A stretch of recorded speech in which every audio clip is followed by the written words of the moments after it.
What's up, you guys?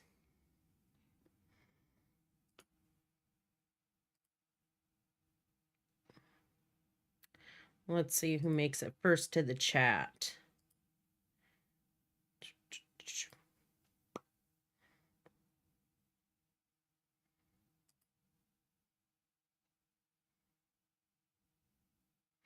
All right, sweet. What's up? We've got, let's see, Jose here, Logan here is here, Pierre is here. I'm gonna forget names again. Aaron, Jasmine, Mel. What's up, you guys?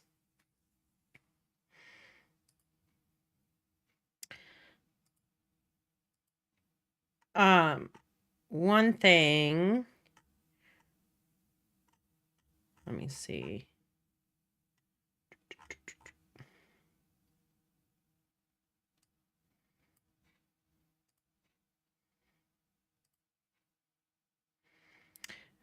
Thomas is here. Nicholas is here. What's up, you guys? How are you doing since last class? I know last class was kind of a heavy stuff. Today's going to be the same.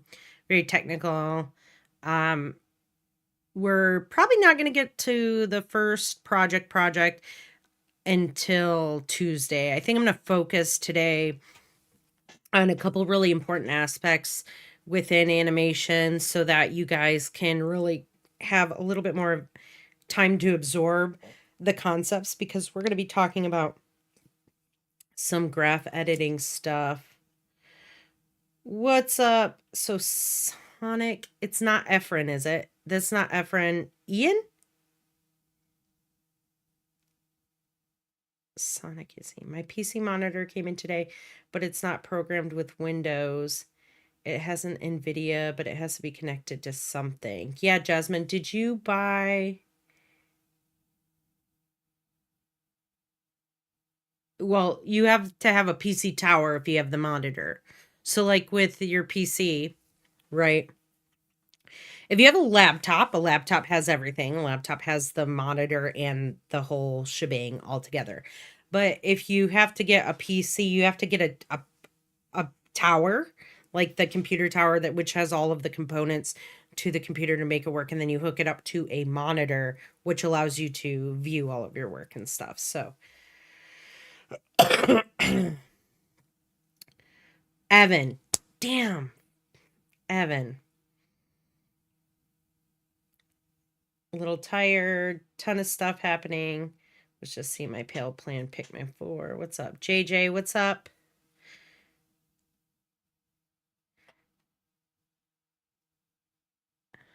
Evan.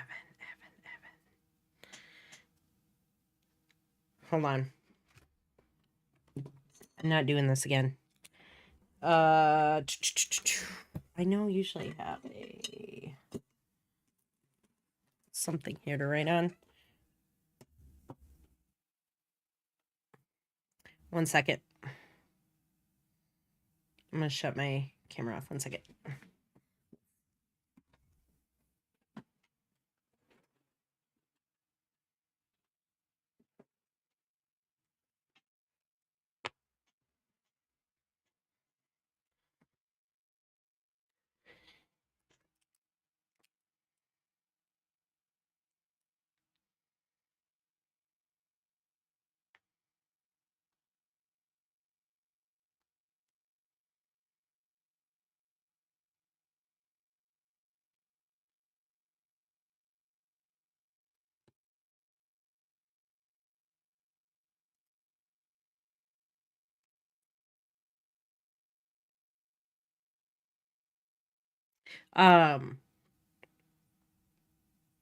Inside the general chat on Discord, I know that and you guys don't have to change your name over YouTube. You don't have to worry about that. But yeah, if you update your name inside a Discord, so it actually has your real name in there, so I can recognize you guys at least in there too. Perfect. So that I'm not calling you guys all sorts of weird stuff. All right. Let's see. I'm gonna set that to the side. So, as a recap, last class. Let's do that real quick. Let's do a recap. Ooh,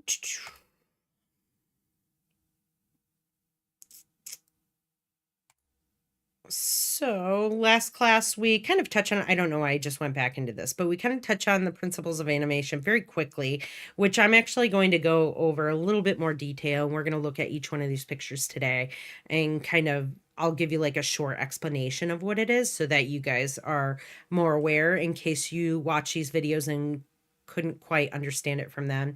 And then we talked about the different types of animation that there is, like the main types of animation that you normally see. And then we also touched on motion graphics, and the difference between motion graphics is more like having shapes and graphic images moving across screen, but motion graphics and 2D animation really kind of meld into each other.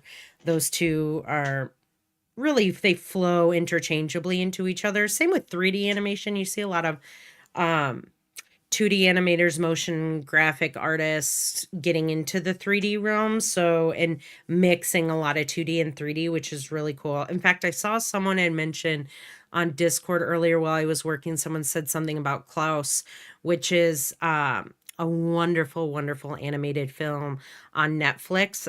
It's a Christmas film, and the whole film that's animated is done in both 2D and 3D, and it looks phenomenal. It's really, really cool how they did it. And there's some, I think you can look up some like videos online on where they talk with the animators on how they did that and stuff. So, but it's really nice. Eric said, I don't have the right computer for this class. The school ran out. Dang, they ran out of all the rented ones. Are you able to use the computer lab and the computers at school, like inside the lab?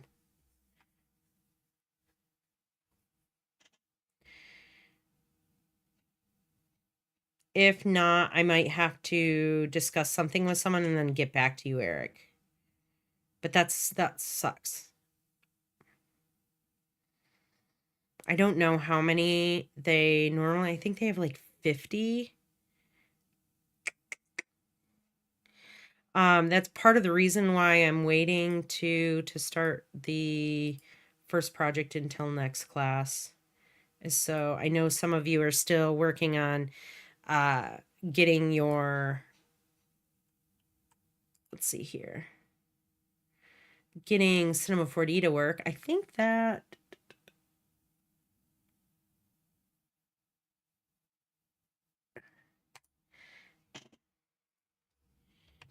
Angel, it should have worked if you're on here.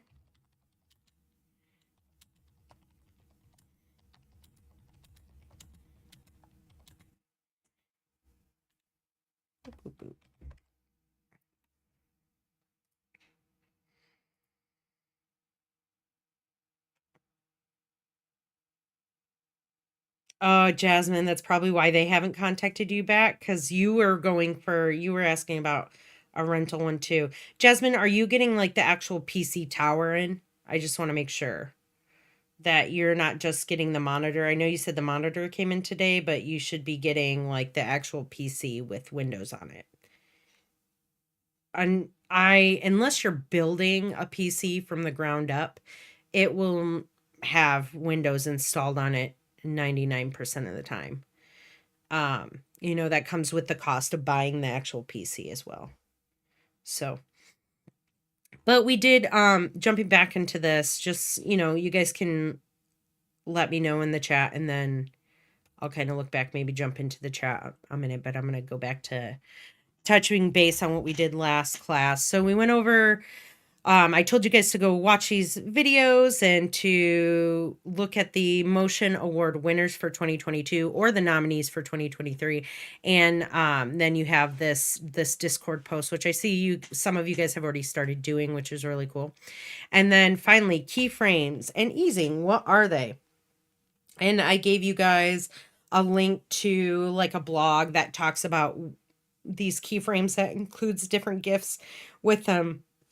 kind of showing what it is. But I also I created a file, a working file inside of After Effects for you guys to download and really open up and look at. And we're going to go over that today as well and talk about easing. And then we're going to discuss the graph editor and different things like that. But first, let's go ahead and go back over the principles of animation and the different types of animation.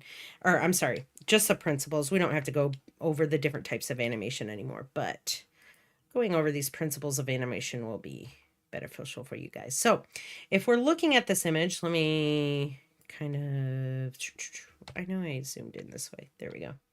It's a little bit better here.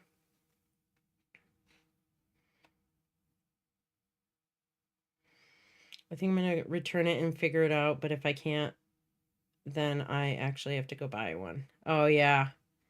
Yeah, if you plan on buying one, I would just purchase it and then return that computer so that someone else might, like Eric, might be able to use it, in case you don't need it.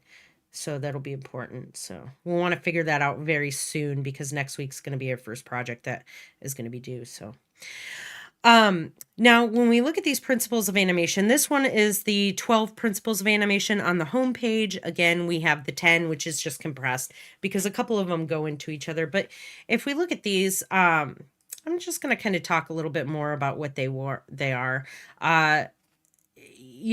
Again, I really encourage you guys to look at these every time you go to animate something, especially when you're in the beginning of animation, or even just printing this image off and just having it somewhere within your desk or somewhere to look at. So in case you're, thinking about why my animation doesn't look so great, or what can I add to my animation to make it look better? You can pull this, paper out or pull this image up and just kind of look at it and think about what each one is and does my animation contain some of these and or most of them, right? And so these were introduced to us by Disney animators, Ollie Johnston and Frank Thomas, and they also wrote a book called The Illusion of Life, a Disney animation, back in 1981. That book, I don't know. I know that someone said you can find it easily at used bookstores, but I don't know if they put it out of print anymore. Let me see if you can buy it on Amazon or how much it's going to cost. Yeah, no, you can buy it on Amazon, but this looks like a previously owned version of it, and I don't know how many there are. But this is by Frank Thomas and Ollie Johnston. This is a good book to get, if you ever want to find it or if you see it at a used bookstore. But in there they talk about the principles of animation and just animating more in the style of Disney with the traditional animation. Now, when we look at these different forms of animation, we'll kind of go from left to right here, and then I'll just point them out as we go. So the first one we're gonna jump onto is going to be squash and stretch. And I kind of talked about it a little bit last time. We're going to use this a lot in class. And what squash and stretch does is it gives weight and volume to an object. It's very simple, right? And I kind of explained that to you guys about like kicking a soccer ball versus throwing like a sticky squishy ball at the wall, right? When you kick a soccer ball, at something, it's not going to compress as much or stretch out as much versus if you take something like a soft sticky ball and you throw it at the wall and it sticks to the wall, and on its way to the wall it's going to stretch out as you throw it. It's going to stretch that ball out, and then when it hits the wall it's going to compress and squash, right? And we're going to talk more about this in our first project, but this one really, it's all about giving weight and volume to objects. Now, timing and motion. We're gonna talk a little bit more about this today. The more frames that you have, right? Remember we talked about how every moving thing like video is made out of frames or images, same terminology, and that each frame is, well, how do I want to say this? The more frames that you have together, closer together, is a slower action. The less frames that you have is going to be a faster action. That might not make sense to you guys right now, but when we go through one of our example projects today, when I talk about easing, it'll be a little bit more visually, you'll be able to visually understand it a little bit more. But spacing of your frames, right? So the closer your frames are together, the slower the action. The more frames that there are in a shorter amount of time, it's slower. The further they are apart, the faster that motion is. Anticipation, right here. Kind of do this one at a time. All right, anticipation, what that does is it prepares the viewer for an action, right? So when it essentially heightens suspense of it. So right here, they show a guy getting ready to swing a hammer.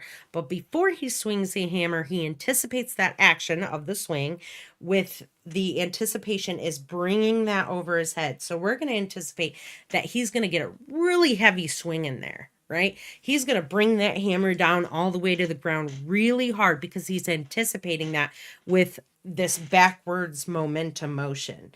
And that anticipation you're going to see in all sorts of things, right? You're anticipating it, the ball when you go to hit it in baseball. I guess that's like the other thing that comes to my mind the most is when you're up at the bat or up at the plate at home and you're up to bat and you've got that bat behind your head and you're going to step backwards and then swing and then move forward into that swing, right? But that backwards movement here, like when they kind of shake the bat behind their head, there's anticipation happening there. So we know that it's gonna tell us that there's some kind of action that's gonna happen.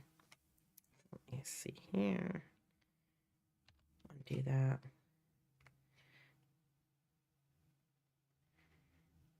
All right.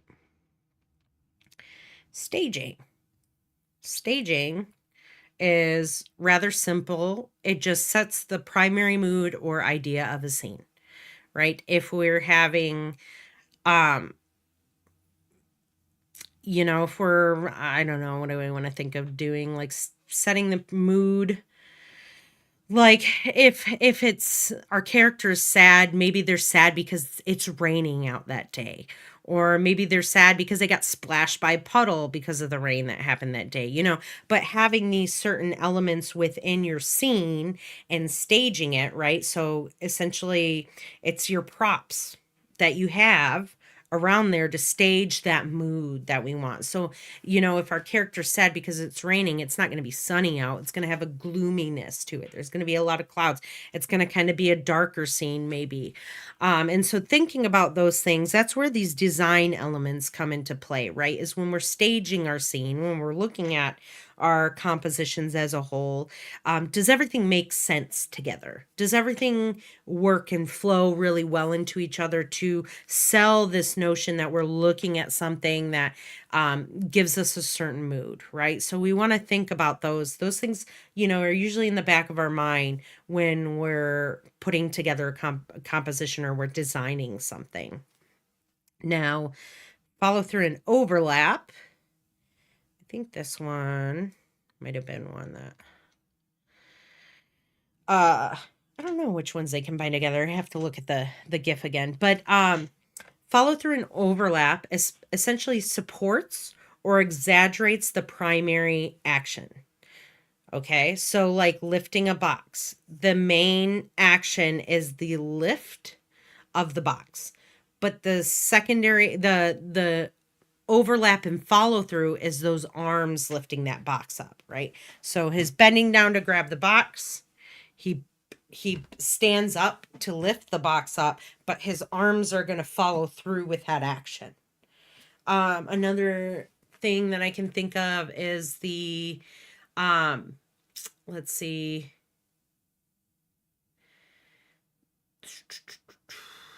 I don't want to like the hammer swing. This will be a good one. With the hammer swing, when you swing that hammer down and the hammer hits something hard, it's going to bounce back off of whatever it hits, right? Automatically. We can't control that. I mean, you're not going to instantly stop a hammer. You'd have to be very fast and very strong to do that. But if you swing that hammer down, it's going to bounce off that object, right? That's kind of like the follow through action that happens, is not necessarily the arm swing, but the hammer bounce off of the object. It's following through on that action and completing what would technically happen afterwards, right? We have to really think. You think a lot about physics and the motion of objects when you're doing animating, and that's why a lot of animators like to look at reference images or photos that can help them visualize something, to make it a little bit more realistic, and then they exaggerate it out, right? A good thing I like to tell my students is you don't start off doing cartoons and making things like crazy looking right away. You have to have a strong basis in the fundamentals of art and drawing before you can essentially take the rules that are within that realm of art, right? And changing those rules or manipulating those rules to make something that you want. A great example is with cartoon characters. If you know how proportions are on a human being already, like the real proportions of a human being, or like the general, what we think in art class, and you can understand realism, then you can take those rules and you can change them and manipulate them to create characters that are cartoonish, right? And so that's a really good base knowledge to know. And so that's why animators a lot of the times like to look and watch things happening, like on a video in real life, observing a lot. That's what we do, is we observe. You're saving your money to buy an entire what? I can't see. It's like covered up by this little heart thing. All right, straight ahead and pose to pose. Now this is one that is more prevalent within, I guess, 2D animation's good, but traditional animation. And basically what straight ahead is it is drawing from one frame to the next in that order. So you start out with maybe a salute, right? A soldier saluting, and you start with this frame, and then you go to the next one, and then the next one, and then the next one, and then the next one as he puts his hand down, right? One right after the other. What pose to pose action is, it's your main actions drawn, and then you fill in the frames in between. That in between, the tweening that I was talking about last class is what this really is, right? So at that case, if it were the soldier saluting, instead of starting here, going here, going here, going here, which is straight ahead animation, you would start right here. Maybe he goes out like this to salute, and then his hand goes down to his side. So you draw this one first, this one second, hand down at his side as your third drawing. You've got 3 main poses. And then what you do is you draw the in-betweens of each one of those main poses. So like with his here to here, and I'm realizing how bad this looks, especially like now that I was like thinking of saluting, and then I know, I apologize. But when his hand is up here by his forehead to his hand being out here, like for the full salute, each frame that you draw in between this first and the second main pose is your in-between frames. These are your drawings that you draw in between. This is really good. Straight ahead drawings or straight ahead isn't bad, right? It's good for like simple motions that are happening. But pose to pose is really good for complex, like a complex movement that your character might be doing or your object might be doing. You can do straight ahead and pose to pose inside of like After Effects and stuff like that, but that really does, these programs do the in-betweening for you, so it'd mostly be inside of Animate that you would use this principle. And we'll kind of touch base on this one when we start drawing a bouncing ball from frame by frame, when we're doing that in Adobe Animate as well. All right, let me see here. Oh, you're buying a PC setup later. Yeah, they're expensive. They're not cheap, so. Wrong. All right, slow in and out. What is a slow in and out? The subjects need time to slow down and speed up. We're going to talk a lot about this today. This is also called easing, especially inside of Adobe After Effects and Cinema 4D and these softwares.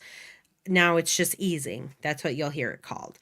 But objects, like I said, they take time to build up momentum to go somewhere. They take time, they need to slow down before they come to a stop or changes directions, right? It doesn't instantaneously happen. We'll discuss this a lot more, and I have. That's what that example project that I gave you guys. I don't know if any of you have opened it up yet, but that's what we're going to go over today. So I'm not going to talk too much about that right now. But just kind of think, and this is what I use as an example, is like a car stopping at a light. It has to slow down to come into the stop. It can't just and abruptly stop. It doesn't happen like that. Motion does not happen like that. Arcs. Let's talk about those. Arcs increase the realism of the action of a subject, right? In humans and animals, we move in arcs. We don't move like when we're walking down the street, right? Our arms don't move like robots. We're not robots. I mean, you can be, but there's like an arcing motion that happens to movement. If I were to take my hand here and wave to you guys, and there was a line that would draw from the tip of my finger in the air, right? That would show you how I'm waving. It would look like an arc. It wouldn't be a straight line across. It would be an arcing motion. And that's just naturally how we move. And that's really when it comes to anything, even running, like the motion of running, we don't run straight ahead. Our body moves in like this arcing movement as we go from one point to another. Running, walking, anything, like our body goes up and it goes down. And as we go up and down, we move forward. And so it's kind of like this wave that we walk, and we don't think about it. It's just a natural thing that occurs when we're walking, moving, making any kind of motions. Now, some of these seem like kind of very simple, but it's these simple things that you might not necessarily think about, that you're like, oh yeah, duh, that makes most sense, right? Like a bird flying doesn't fly in a straight line. It kind of swoops back and forth to get from point A to point B. Exaggeration speaks for itself, right? Presents essentially physical features or elements of an object in like an exaggerated form. And that's kind of what I was talking about before with knowing the basis of the human form and the actual proportions of it. Once you have that in the back of your mind and nailed down, it's easier to exaggerate those proportions and make them look different. And so, I like to call this little dude the Hey Arnold guy, but with like the football head and really short body, right? Exaggerated look. Exaggerated motions look really cool. Like maybe the ball doesn't just, let's see, let me think of something. Like the squash and stretch. We'll exaggerate that.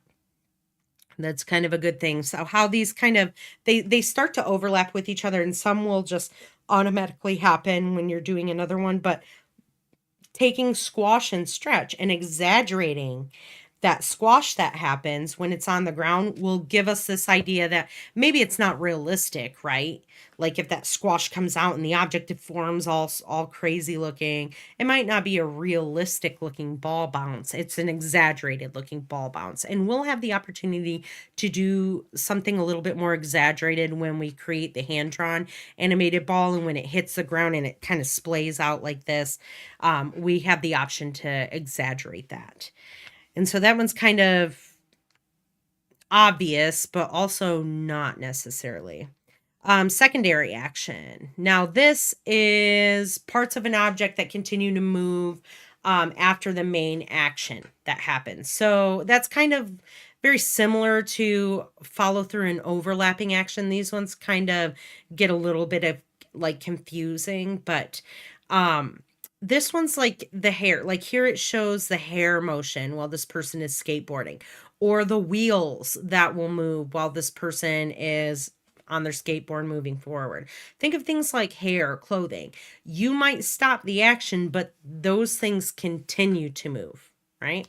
That one's, well, it continuing to move is like the overlapping follow through, but secondary action is more like things that move also while you're doing it. So let's think of this person skateboarding. Not only does their hair move while they skateboard, their clothing would move in the wind as well. The wheels are going to be moving.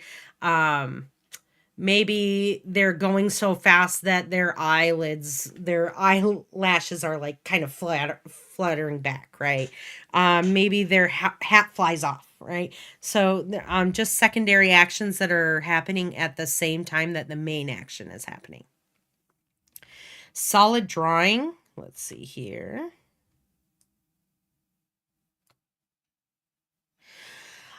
Solid drawings add weight, volume, and essentially dimension, right? So here we just have, instead of a flat square, we have a cube, right? So just finding ways to add dimension to objects. If it were a sphere, you add shading and it makes it look like a ball, right? Appeal is, I guess, kind of more subjective, right? Some things appeal to some people, some things appeal to other people, but basically, right, your animated objects, your characters, it should captivate your audience.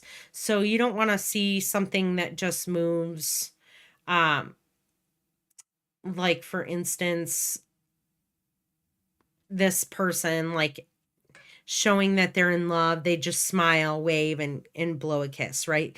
Like maybe what happens instead is, to make it more appealing, we have them, they blush, they kind of do these little movements like this. They're a little bit maybe shy, or maybe a little more forward. Think of like Pepe Le Pew, right? And just kind of building more appeal to that character, making us more invested in what we're seeing on screen. And that can even be with shapes, right? You can have a shape go from one side to the other of the screen. All right, whatever. But if that shape does something cool in the meantime, that's building that appeal to it. And so that's what the 12 principles of animation are. A little bit, explain a little bit more in depth here for you guys, so that we don't really skip over this. I think it's really important for you guys to just kind of have more of an explanation of what it is.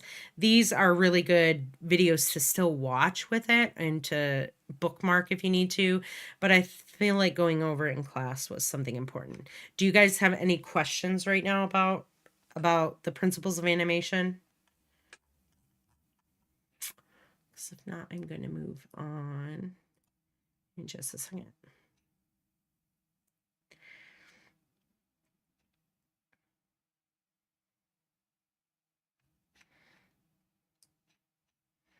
Move this over to the side. Today is definitely like a note-taking day. Just gonna let you guys know.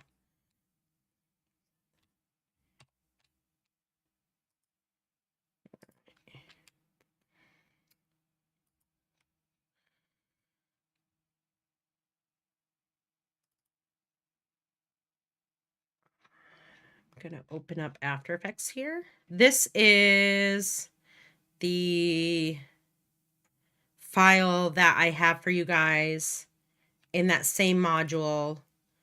I'm sorry, that one's in the module about the easing. Keyframes and easing, and what are they?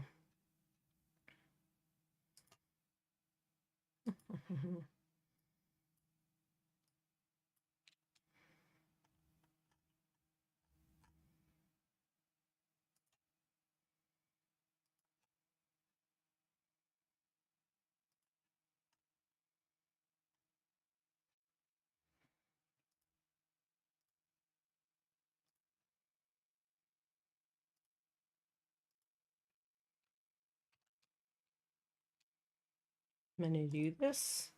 I don't see any questions coming through right now. If you guys still have questions about it, just ask and then I will answer them as they come through.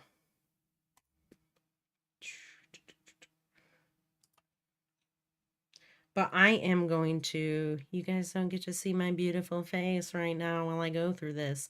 I might turn my camera on and off while I talk about this one, but I really want you guys to be able to focus on what's happening in the program, like always. So I'm going to shut my camera off.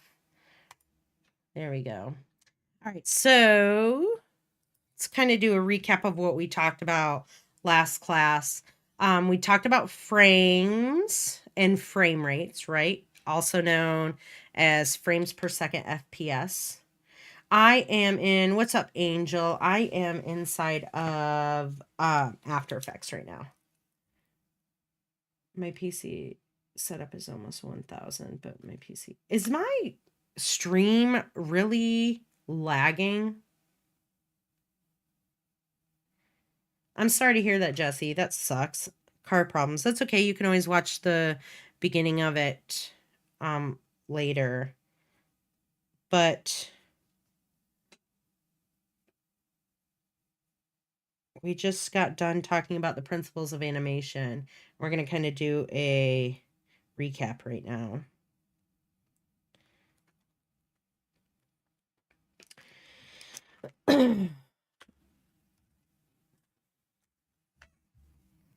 All right, so we talked about frame rates and FPS, right? FPS stands for frames per second. We can see our frames down here in our timeline. Let me create something new here for us. Perfect. I'll just open a new composition. I'll just type test in this. The first thing that we do when we create a new composition is to name that composition, right? Down here is our frame rate. We talked about why we work in 24 frames a second in these programs. Traditional animation generally uses 12 frames a second, but since we're working in programs that does a lot of the heavy lifting for us, we work at 24 frames a second. It makes a smoother animation. We talked about the other frame rates, which we don't end up working in, but that they, we talked about what they're specifically used for, but you guys should always be working in 24 frames a second. We talked about different places to find those, not only here in our composition settings, but also on the timeline. Now, when we're looking at the timeline, if I hit OK here, down here on our timeline area, we have the time set up across the top, and the F behind the number stands for frames, right? We can also see this over here on our time code where it tells us how many frames a second we're working at. And then here, whenever you move that playhead, this little thing right here, the playhead, when you move that along your timeline, it will tell you which frame you're on right here. We talked about time code and duration and how the time of your animation can be created down here. Like you can set the duration of your animation over here in your composition settings down at the bottom. So right now I'm working in a 5-second animation, right? My composition is 5 seconds long. This is the frames. Here we have seconds, minutes, and hours, which normally we wouldn't do unless it's for film, right? We're not going to do all of that in one single composition. And so usually we're working between 5 and like 30 seconds for our animations. Especially here, we do a lot of looping stuff, so it's not going to really be long sequences that we're creating, but you set your animation duration right here inside of your composition, and then you can see that time as well, right? Because we're at 24 frames a second, so half a second is over here. If we look at this, half a second is going to be 12 frames, right? Once we get to a full second, it is 24 frames that we're at. If we look over here, right? Because we have 24 of them in 1 second. Here we're going to be on frame 48. If we look over here, frame 48, right down there the bottom, and that is 2 seconds. So on and so forth.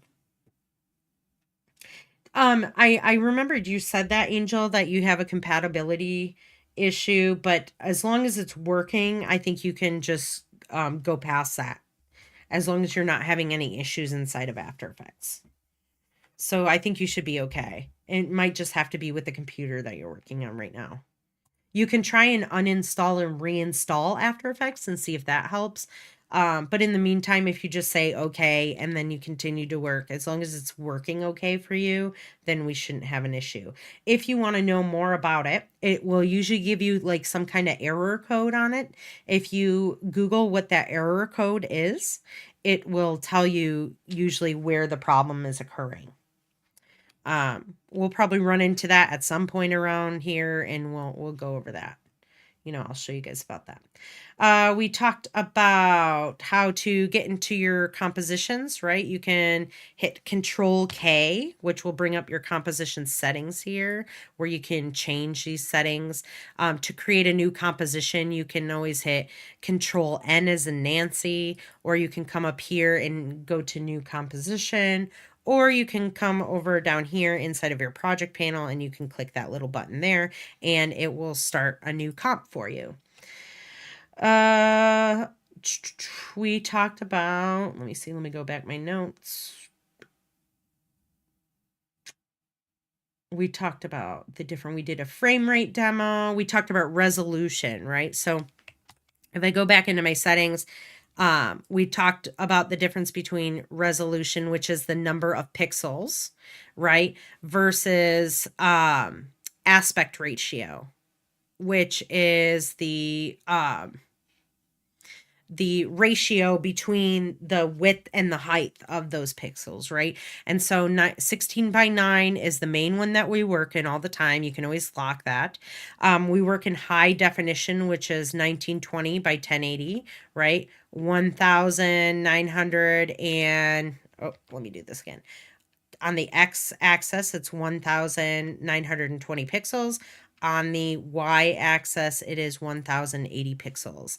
And we're usually always going to work on that 1280 by 720 is standard definition, which we don't work in because generally most things now are HD anyways, and we don't do 4K because that's just too large and we end up not like being able to render those out quickly. We talked about how to find basically how this is a plane, right? And we talked about the Cartesian plane, which is the graph that we looked at last class, where I drew this graph right here. And we talked about the different quadrants. And this will probably be a little bit more important today, right?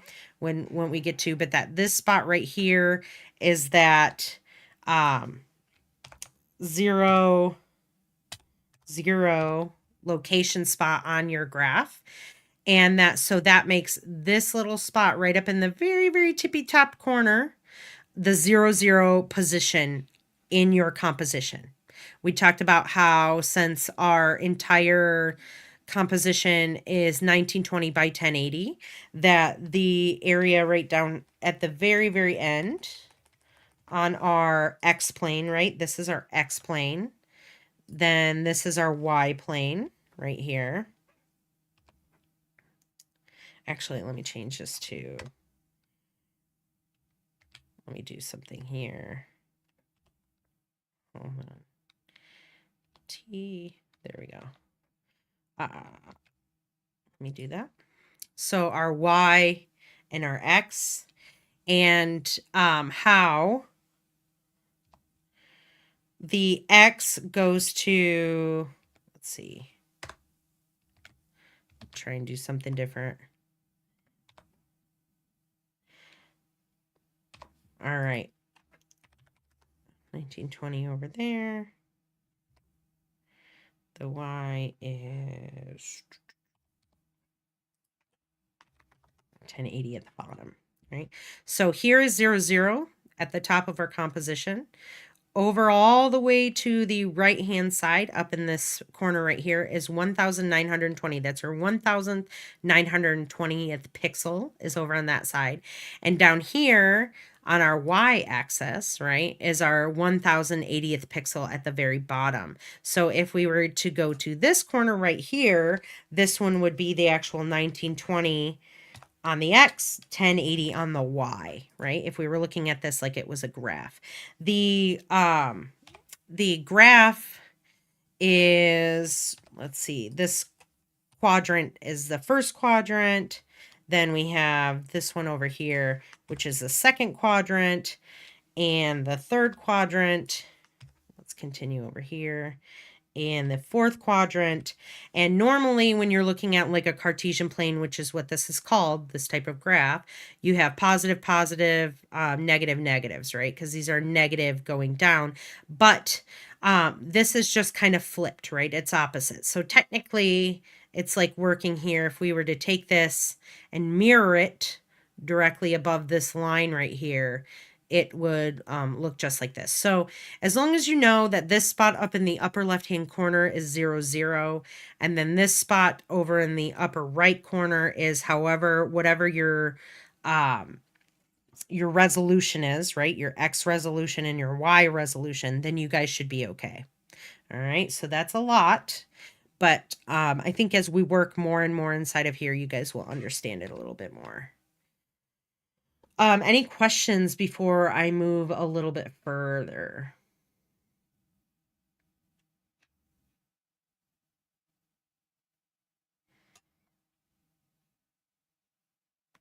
I'm going to draw an object right here. I am going to, remember we talked about anchor point tool. Up here, anchor point tool is also called the pan behind tool. You can access that by pressing Y on your keyboard. That's the shortcut. And if you just grab this, you can drag this all around anywhere. And if you just double click, if you hold down Control and you double click that pan behind tool, it will center your anchor point directly in the middle of that object. Let's rename this object to square. I'm going to try and be very good at renaming things, right? But we'll see how good I stay throughout this. I'm going to center this into the center of my composition here, the shape layer. And we're just going to animate this. Let's hit our scale. We talked about transform properties. Let's real quick touch base on those. I realized that when I started going into them. There are 5 transform properties that you have, and that is your anchor point, your position, scale, rotation, and opacity. I'm clicking the wrong ones while I'm saying them, but these are your transform properties right here. You can also access them in your properties panel on whatever side it is inside of your After Effects when you open it up. But these are your basic main components that we use to animate objects, right? And so I'm going to animate the position of the square. I'm going to start over here, and then I'm just going to move up to 1 second, and I'm going to move this object to the left or to the right. And then I'm going to, let's say that way. We'll start like that. So this, let's go ahead and talk about the views here that we have. So this view that we're in right now, where we have the layers, right? If I go over here, I have multiple layers inside of my, if I unhide these layers, you'll see I have a bunch of different layers inside of my timeline here, right? Well, this view is called your dope sheet view. When you see your layers and your timeline like this, you can switch between different compositions right here. So you can all open up multiple compositions inside of your projects, and you can just easily click on them to move in between these compositions right over here. I think you can even hit tab and you can go back and forth in between your compositions, but we'll go to this test one that I have set up.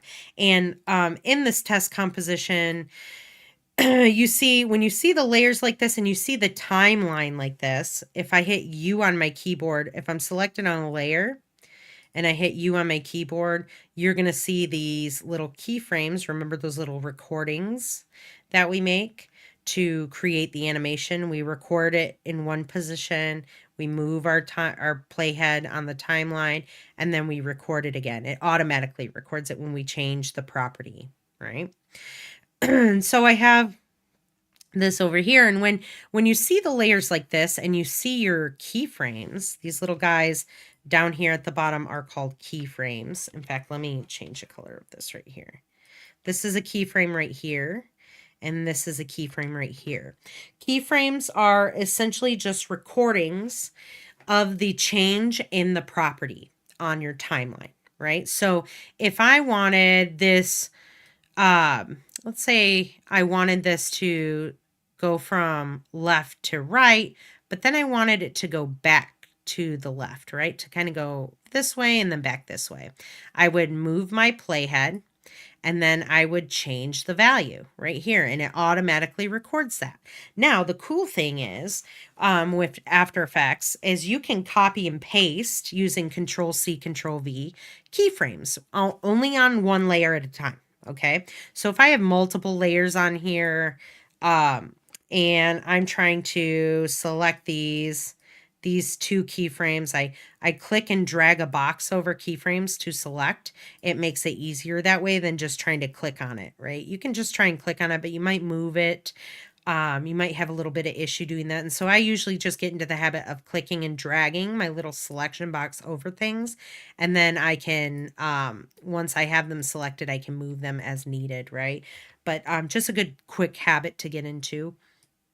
But if I try and copy these keyframes now at a different position on my timeline, like I go back and I want it to end up in the same exact position as it is here.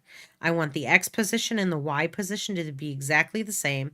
I would move this here and I would hit Control-C and I would Control-V. But when I do that, it creates two more layers. So unfortunately, you just kind of have to grab one at a time. So I'd grab this one, Control-Copy, Control-Paste. I would have to grab this one then on this layer, Control-C, Control-V to copy and paste those keyframes on there. But I'm just going to delete this because we don't need to look at this right now. So I have 3 keyframes on my timeline, essentially 3 recordings of property changes, right? So now when I play this, it's going to go here, it's going to go back. It's going to go here, it's going to go back. Right? Back and forth and back and forth. And this right here is your dope sheet view, right? If we wanted to go in here and make changes to these keyframes and smooth them out, we would use what is called the graph editor, which is right here. You access the graph editor by clicking this little button right here. And you can switch in between your graph editor and your dope sheet view by just clicking this on and off, right? So if you come into something and it looks like this and you're like, what's happening there? It's okay. Just click off of this and you'll be back in your dope sheet view. We will work interchangeably in between the dope sheet and the graph editor. We're going to what's called block out our animations within the dope sheet, and then we fine tune those animations within the graph editor. Okay. Now, I'm going to touch on a little bit about, let's talk keyframes, okay? Because keyframes are the basis of how we animate inside of After Effects and Cinema 4D. And even inside of Animate, we just call them frames, but you can also call them keyframes. I think it's referred to as both inside of Adobe Animate. But you know, keyframes are essentially what we use to record the changes that we have that we're making inside of an animation, right? Now, let me bring up a couple things here because I don't want to forget that.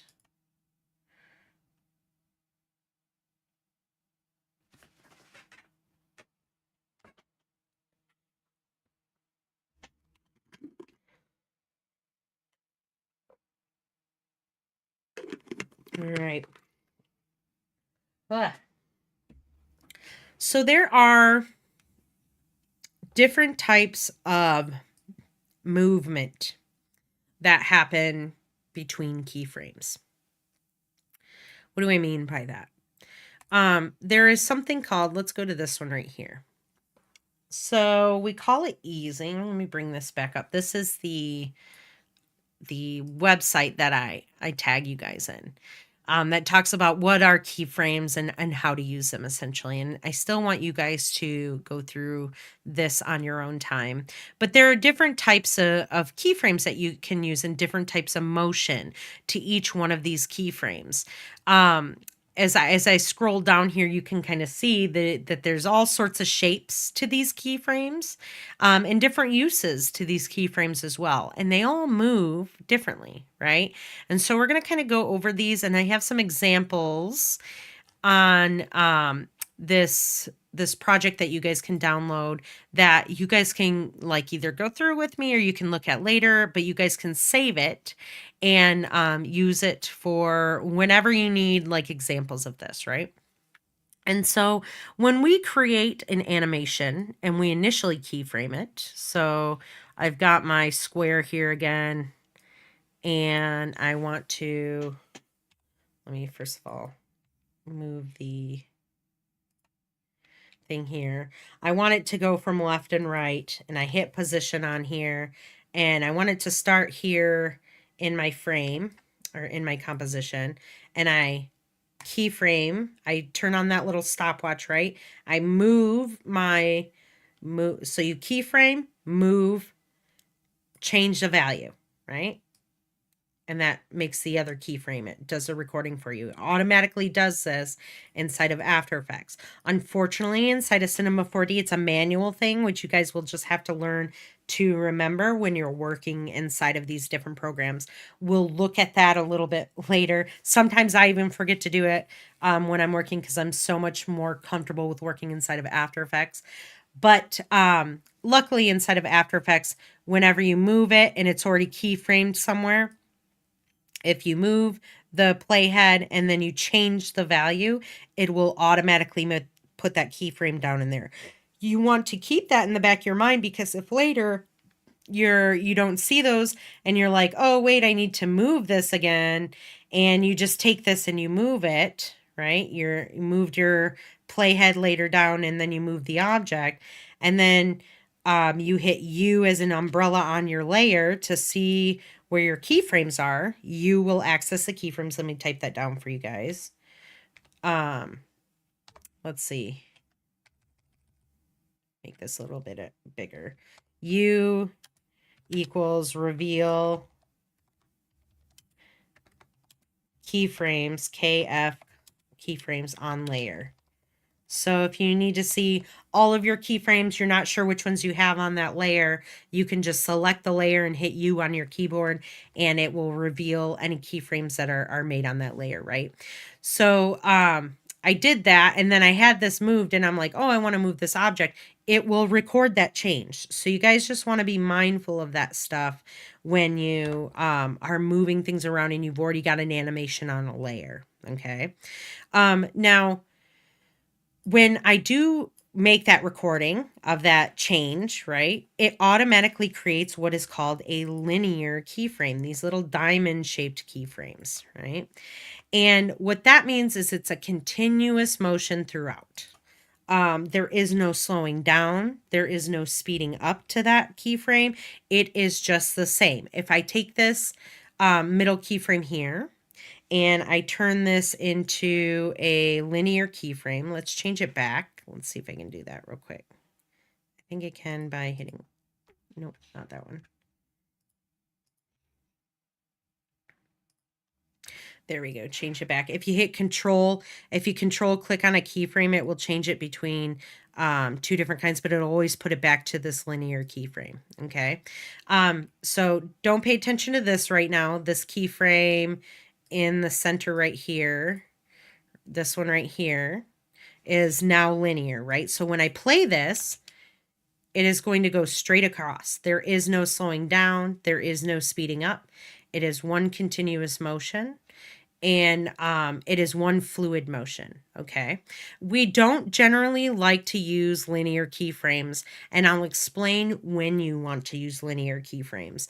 But most of our motion should be eased, right? And so what is easing? Easing is a process of essentially slowing into a keyframe or speeding up out of a keyframe, right? So when you're thinking of this, I want you to think of like a car slowing down into a garage, or like slowing down to a stop and then speeding up to go out of that stoplight, right? Red light, green light. Okay. And so what an easy ease is, if I select this keyframe right here, if I grab this keyframe and I want to ease that motion, I want to make it slow down into this this keyframe right here, I'm going to hit F9 on my keyboard. There's another way that you can do that. When you can also right click and go to keyframe assistant and hit easy ease, especially if you're on a Mac. Not all Macs have the number thing at the top, so you might have to do that.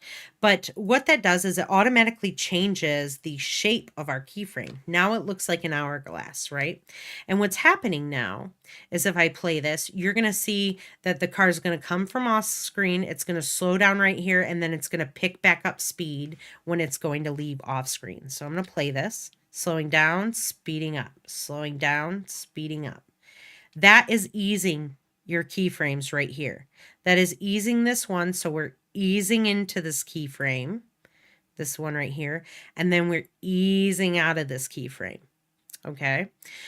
The reason that I have these linear keyframes on the left over here and the right of my dope sheet of my timeline, right, is because this object is coming from off screen. So if I were to, we're saying that essentially when this object is off screen, that we want it to come into screen going full speed, and then it slows down into its resting position. And then when it's leaving its resting position and going off screen, right, we want that to be full speed, one continuous movement, right? If we had this one eased, if I hit F9 right here, it's going to start off slow off screen, come to its highest peak of speed right around here, and then slow back down to get into this keyframe that's right here. And we don't want that, right? We're not going to be slowing down and then speeding up. As far as like off screen, right? We're coming from our top speed from off here. And so when objects come onto the scene from off screen, right, having a linear keyframe is actually okay. I used to say that it was never okay to have linear. We never want linear. But the more that I work inside of After Effects and the more that I'm animating, sometimes there's an exception to this continuous motion, right? This continuous speed, essentially. And so when I start off screen and I move on to screen, I want to start at peak speed and then come to a slowdown. If I start on screen and I move off screen, right, I want to start speeding up slowly and then hit my peak speed when I'm off screen. Okay, so something for you guys to know. If, so this, well, I'm getting ahead of myself a little bit here, but this keyframe, this is still a keyframe right here. This is just an eased keyframe. Okay, so the diamond ones are linear. The hourglass shaped ones are easing. That's an eased keyframe. Now, there's other types of keyframes that you can have. This one is called a hold keyframe or toggle hold keyframe. You can find this keyframe right here, toggle hold. Also, I think that you can, is there another way? Keyframe interpolation. I think so, but you can just easily right click this and just hit toggle hold keyframe. It might look a little bit different, so it'll look a little bit, let's see here. It'll have like this kind of half diamond shaped on there. It's the same thing as the square, so you guys don't have to worry. But essentially what this is turning the position on and off. So when I go from here and I move my playhead, nothing's happening here because it's staying on this image, on this frame, until I get to this next keyframe when it switches to the next keyframe. Okay, so kind of like stop motion, right? You're holding that thing and then until you show another picture, right? So you guys got to think of it that way. I still use these to give like a specific looking choppy background effect. This is more or less for kind of a specific look that you're going for. But you guys probably won't use this very often in class. I just want you guys to keep this kind of in the back of your mind. So when I play this, it's going to have just 3 changes, right? 1, 2, 3. By the way, in order to play here on your timeline, in order to play through your animation, you just hit your space bar on your keyboard. So let me type that in. Sometimes I don't think about telling you guys things until, oops, I didn't mean to open that. Until I'm like, oh, I should have said that. Space bar equals play in After Effects. Okay. So when you want to play your animation back, you have to just make sure you're selected in your composition down here, and then you hit spacebar and it will play that animation. So that is what a hold keyframe is. Let me just accidentally opened up Adobe Illustrator. I gave you guys these files too so that you can work around and play with them. A rove keyframe. A rove keyframe down here on the timeline looks like a circle. And basically what that does is it kind of smooths out your animation in between in between like 2 major movements, right? So instead of it stopping here, which it wouldn't do, it shouldn't stop here, right? I don't want it to stop. I just want it to continue going and kind of smooth out. And so that's what this rove, it's called like a rove across time keyframe is. This is a specialty keyframe. You guys might not use this very often. It is in very specific situations that you want to use that. But this, let me see here. This blog or this document right here gives a really great example of what this essentially, it's called a continuous keyframe or a rove across time. A rove keyframe, continuous keyframe, same difference, right? And it kind of shows the perfect example right here. So you want your ball to start at point A and get to point B. And then later on you decide, oh, let's change the path of that so it's not straight across, right? Oh, let me do this real quick. If I start drawing on this, it'll stop this animation. So instead of going from point A to point B directly, I'm like, I need to make a quick U around, or I want to take the scenic route. Okay. And so we add point C onto our map. Well, right here, where we don't really have a continuous keyframe happening, where C is, what's happening is you go from point A to point C and it stops and then goes to point B. And that's not necessarily what we want, right? We don't want to stop at the scenic route. We just want to take the scenic route. We don't want to add more time onto this. And so what you do is you add that continuous keyframe or that rove keyframe. And what that does is it makes a smooth motion where it just kind of hitchhikes over to here and then goes back to your end point, which would be point B, kind of like a detour, right? So you don't want to stop on that detour. You just want to go around and then get to your final destination, which would be B.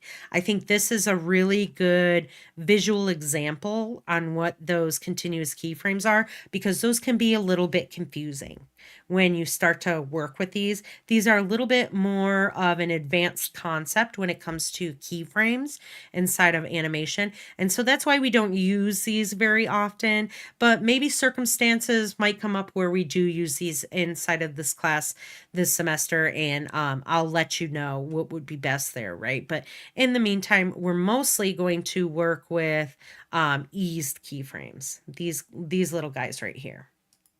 And so this is just kind of an example for you guys to see that roving, that continuous motion. Easing in and out. So this is specifically, if I go right here, This is what the ease in keyframe looks like and the ease out keyframe, right?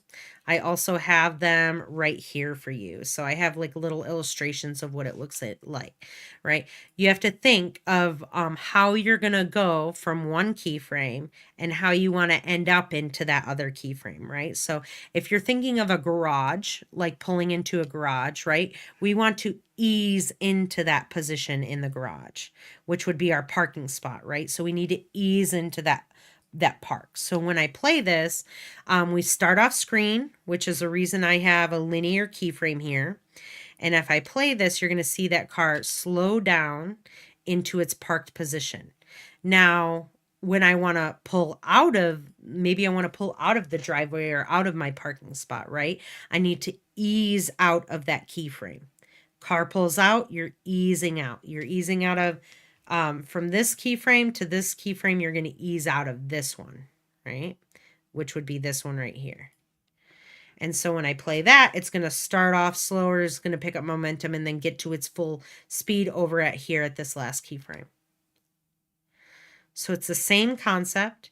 They just look a little bit differently. So if you're going to kind of stop for a little bit on screen, if you're in between, like let's say the car stops here, it stays in the spot for a second and then it drives off, you would want to use keyframes like this pulling in and out. Even if it starts off screen and then it eases into this position right here, it will interchangeably be between this and the easy ease essentially keyframe, which is this one right here, right? This eased one. But as long as it looks like either these ones or this little hourglass shape of your keyframes, you're usually in good shape, okay? And then the only time you really want to use linear is if you're either starting off screen with your object or you're ending off screen with your object. Those are the only time you should really have linear keyframes. So let's do an example. Let's do a real quick example. Let's open this test one and see when we would have both like all of our keyframes easing, right? So when you're starting on screen and ending on screen is when you want all of your keyframes to be eased. Let me do this one. Let's think of, I've heard this one used as like a UFO, right? So we start, let's say this is a UFO, it's a square UFO. And in fact, I'll rotate it a little bit so it looks just like a diamond. We'll do that. Let's go to 45. And I'm going to keyframe this. Let's start like on the ground here. And I'm going to keyframe my base position right here. And then I maybe go up and I want to just move up a little bit into the air, right? Since we're starting on screen, we're still on screen, even though half of us is off screen, and we're stopping on screen, we would want to select both of these keyframes and ease them, right? Easy ease. So I would hit F9, or you can right click and you can go to Keyframe Assistant here and you can select easy ease. A couple different ways to do that. And so what that's going to do is it's going to start off slow and it's going to end up into that last position. It's going to it's going to ease out of this ground position, and then it's going to ease into that sky position that it's in, right? That is when you want to use ease keyframes on all of these, right? Easy ease. You can also use the ease in and out. So I want to ease out of this keyframe. I would go to Keyframe Assistant and I could just hit easy ease out. And in fact, let me do this real quick so it appears so they look like normal. Or so they look like what I'm trying to do. So if I right click here, go to Keyframe Assistant and click Easy Ease Out, it's going to look like the easing out keyframe. And then I would want to ease into this position here. So I would right click and I could hit Easy Ease In, right? So it'll do the same thing. It's going to ease out of here. It's going to ease into this one. There we go. And that looks nice, right? It doesn't look bad. The problem is that I can right click on these easy eased keyframes. And if I go to the value, if I go to edit value, nope, that one's not it. Let me see here. That's the value of the property, which we're doing the position right now. So let me see, keyframe velocity. If you right click on your keyframe and you go to keyframe velocity, you will get a little window that looks like this, right? And it has this, the velocity, the incoming velocity of your keyframe and the outgoing velocity of your keyframe. Easy ease, which is the standard, is always 33.33%, right? And a linear keyframe is always going to be 0%. Whenever you ease your keyframes here, if you ever wanted to do it this way, you could. Just don't ever leave it on the standard easing, right? So you would want to change this percentage either above that 33 or below that 33. And what that does is it changes the way that that object maybe eases into position. It changes that velocity. And I will show you, let's go ahead and go into the next thing that I have saved so I can kind of show you a little bit differently what that looks like. Right here in this composition, so in this first one, right in this first basic one that I had, this is your standard easing on this keyframe here at 1 second. So if I right click this and I go to keyframe velocity, it's at 33.33%. If I right click on this linear one, it'll say, like, if I go to the keyframe velocity, it's essentially 0%, right? 0.01, just think of it as 0. And it doesn't, let me undo that. It doesn't look that great. Like, it's just very basic, slowing down into the keyframe and speeding up out of that keyframe. It's nothing. This is what a lot of beginner animators will do, is they will just change this to an easy eased keyframe and leave it like that. And we don't want to do that because, it, like I said, it just doesn't look that great. And there's different ways that you can essentially make the object speed up or slow down into the next keyframe. And that is when we will start to use this like graph editor, right? And so if I look over here and I get into this example of good easy ease and I right click on this keyframe velocity, you can see that my easing is above that 33%. The influence on that keyframe is higher than 33%, right? And so when I play this, you're going to see the timing is exactly the same as the first one. If I grab this first one, I'm going to jump back to the first example here, and I look, my timing starts at 0 and it ends at 2 seconds, right? And in between, at 1 second, I am in the center of my composition. When I jump over to my good easing and I look at this, I start off at 0, I end up at 2, and I stop right in the center. But when I play this, you're going to notice that the way it slows down into this at 1 second into this middle keyframe here, the second keyframe, looks different than the first one. It kind of slows down a lot faster, right? It's got more of like, well, it slows down a little bit more gradually, right? Versus the other one, when I play this one right here, boop, boom. It's a little bit more abrupt, right? And so I smooth that motion out in between these keyframes using this graph editor. So if I grab these and I select my keyframes and I click to go to that graph editor, all of a sudden I've got this line that shows up inside my graph, right? If I click off of it, I don't have anything here. If you're not selected on a layer that has any kind of keyframing, it will show nothing. You won't have anything. So you have to select a layer and select this transform property that is animated or has the keyframes on it, and you'll get what looks like a line on a graph, right? And so we're gonna talk about that line on the graph, but I want to use a different example for you guys. But this example, you guys can open up and go into and start looking at those different keyframes just to kind of understand the difference in what it looks like. Are we kind of following along at the moment? I know that's a lot. It's again technical, but do you guys have any questions before I get to like the graph editor?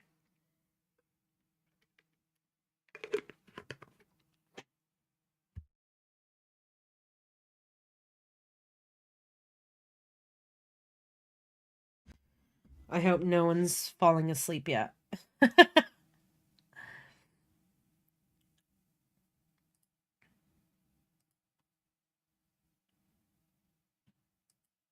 Hey Angel, I just read this. You should have paid $20 for the Maxon one, but it looks like I think it looks like it worked for you. I'm not quite sure. All right. Yes, yeah. Okay, cool. We're understanding it. Before I used to kind of go over easing a little too quickly, I think, for students. And so I had to break it down a little bit more simple, and showing you guys that project, I think helps a lot because you can associate what easing is using an object, which is a car, which is a great way to associate what slowing down and speeding up into keyframes looks like. I'm going to take a real quick drink of some water.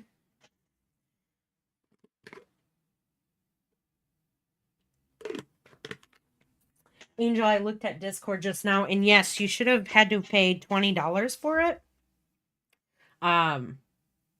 For Maxon, it should have charged you about $20. But it looks like to me like you almost have it here. It looks like it's good. So if you open Maxon and it allows you to open it, you should be fine.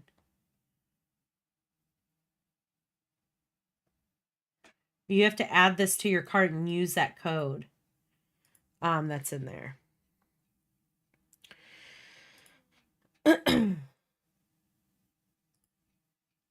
Okay. Let me make this so it looks more like what you guys will see, what we had before.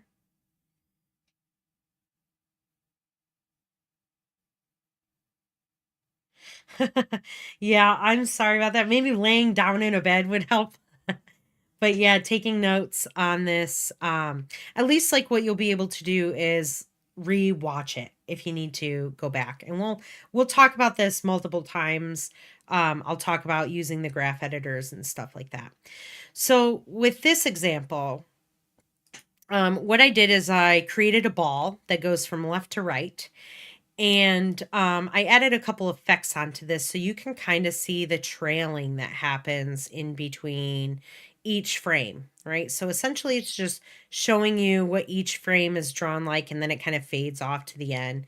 And this ball is doing the same exact thing. If I just zoom in down here onto my timeline, you can see that, and I hit U on my keyboard, you can see that I have from 0 to 1 second, it hits one side and then it bounces back to the other side, just like we showed before. But you can, like I said, see those little frames being drawn in between, right? Now, this is a linear motion. This is a great way to show you guys as well. When I get to this center, when it gets to the other side from point A to point B, each one of these individual drawings is exactly the same distance in between each other, right? That is a linear movement, the exact same distance, continuous movement from one drawing to the next, right? Even on the way back, it does the same exact thing. If I go from point B to point C, same exact distance in between the drawings. If I play this, this is what a linear motion looks like. Boom, boom, boom. It's boring, right?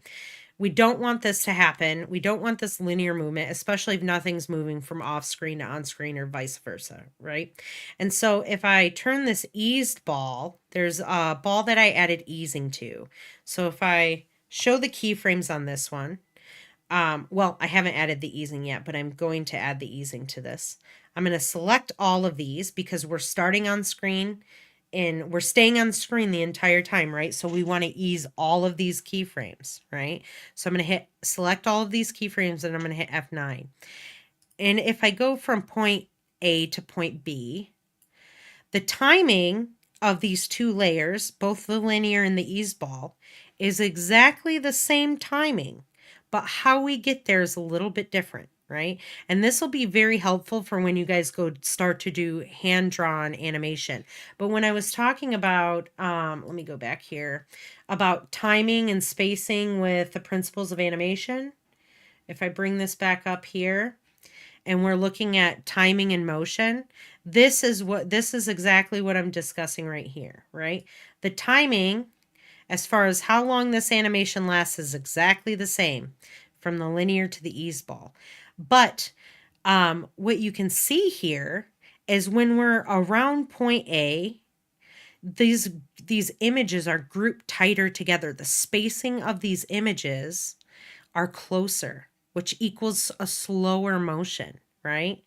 And then as soon as we get to this section, this middle section right here, they space out. And so it gets a little bit faster there.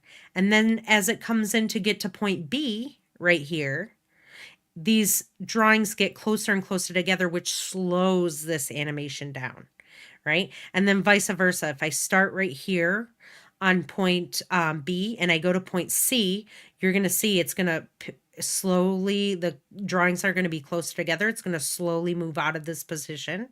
It's going to speed up here in the center, and it's going to slow down here before it gets back to point C, right? So if I just go like this, you see that it's the same movement. It's the same timing, even though the balls look like they're in different spots, right?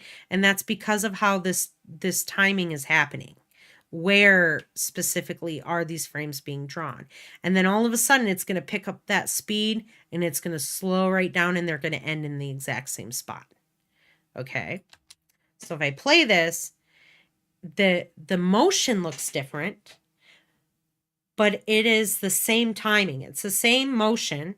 It's the exact same spot that these are starting and ending at, but the motion looks different because we're slowing down into one keyframe and speeding up out of the other, right?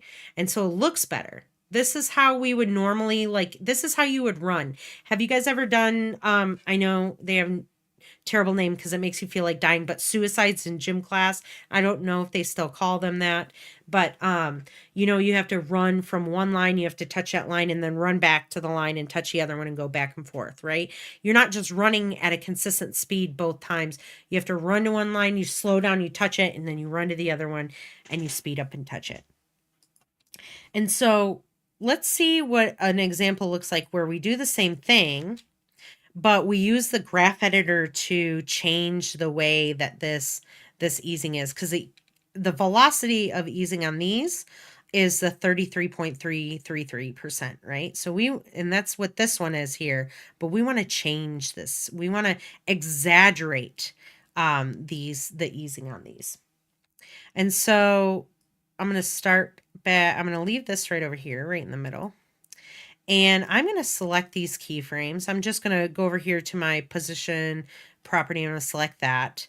And I'm going to go into my graph editor. Now, there's a couple different views that you can use. A multi-stage aerobic capacity test.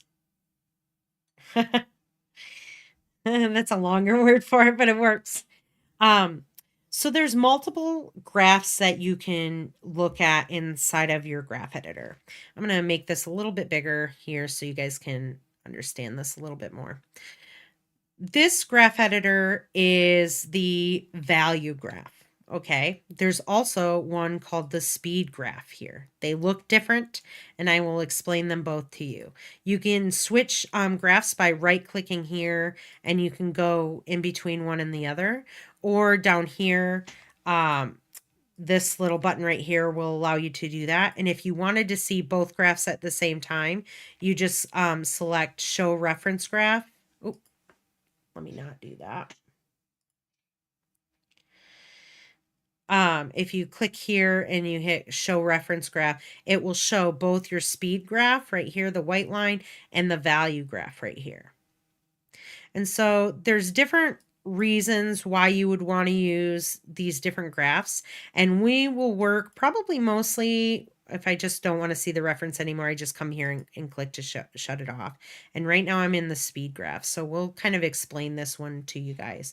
But, you know, just kind of depending on what we're going for and how we're animating will depend on which graph you're going to want to use. Okay.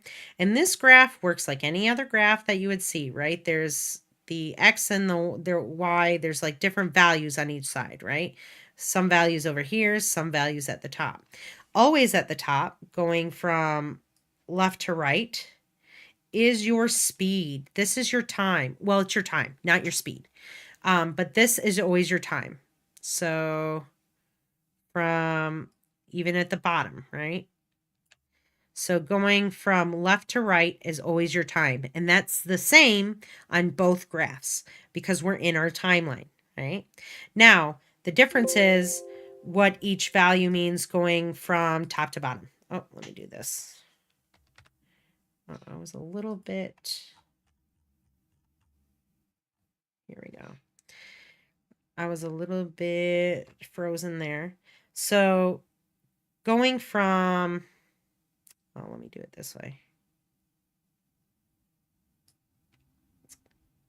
From top to bottom, right, is where the values, the meaning of the values change. Here inside of our speed graph, the values on this side of the graph, the up and down values, are your speed in pixels over time, okay? So your speed right here over your time right here.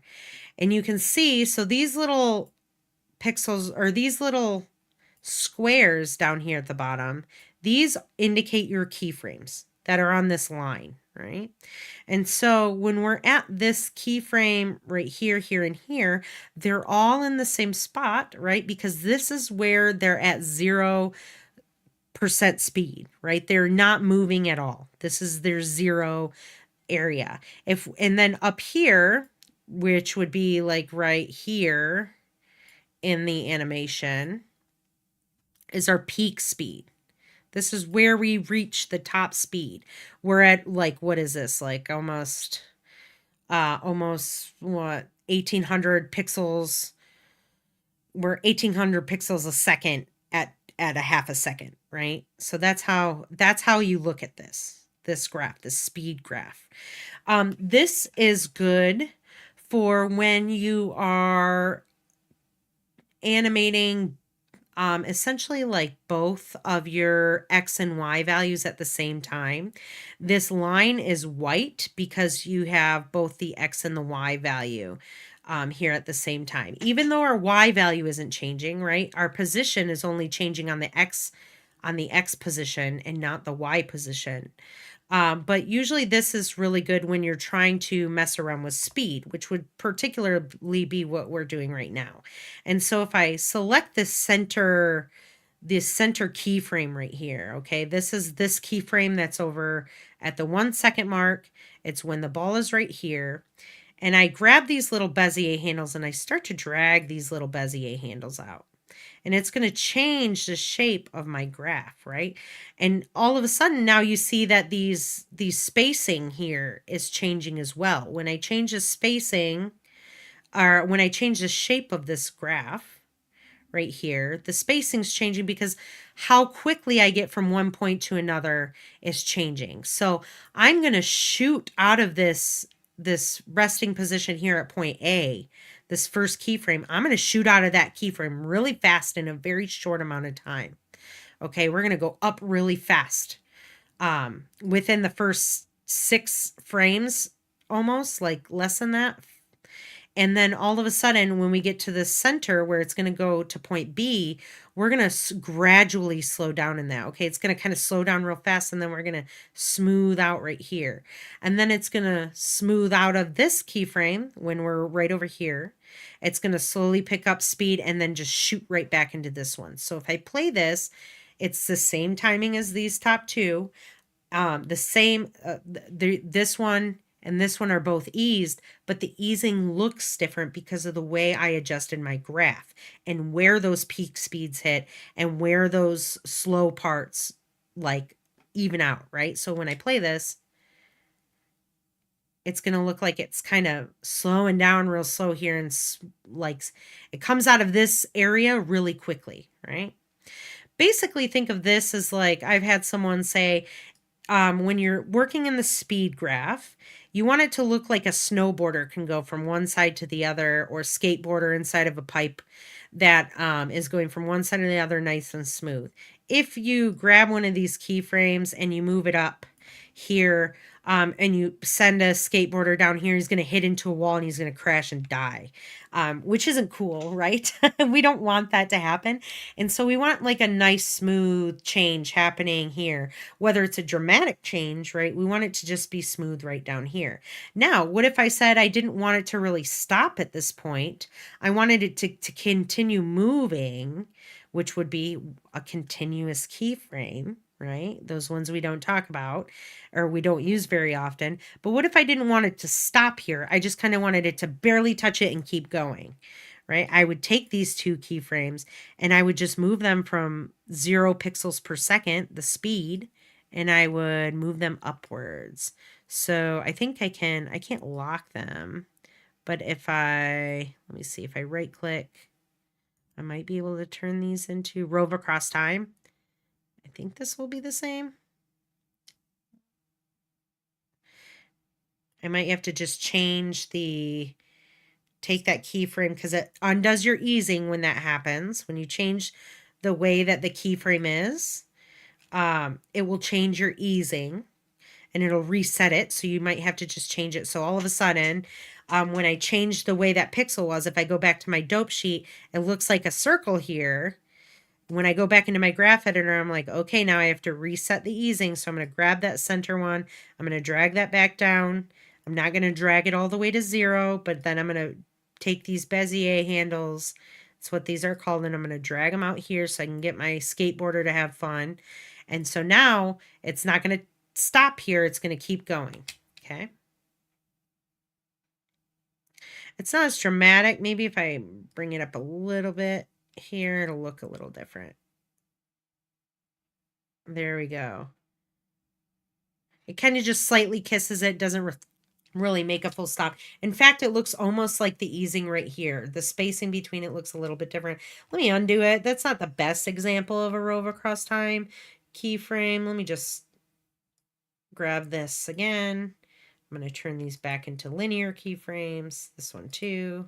Oh.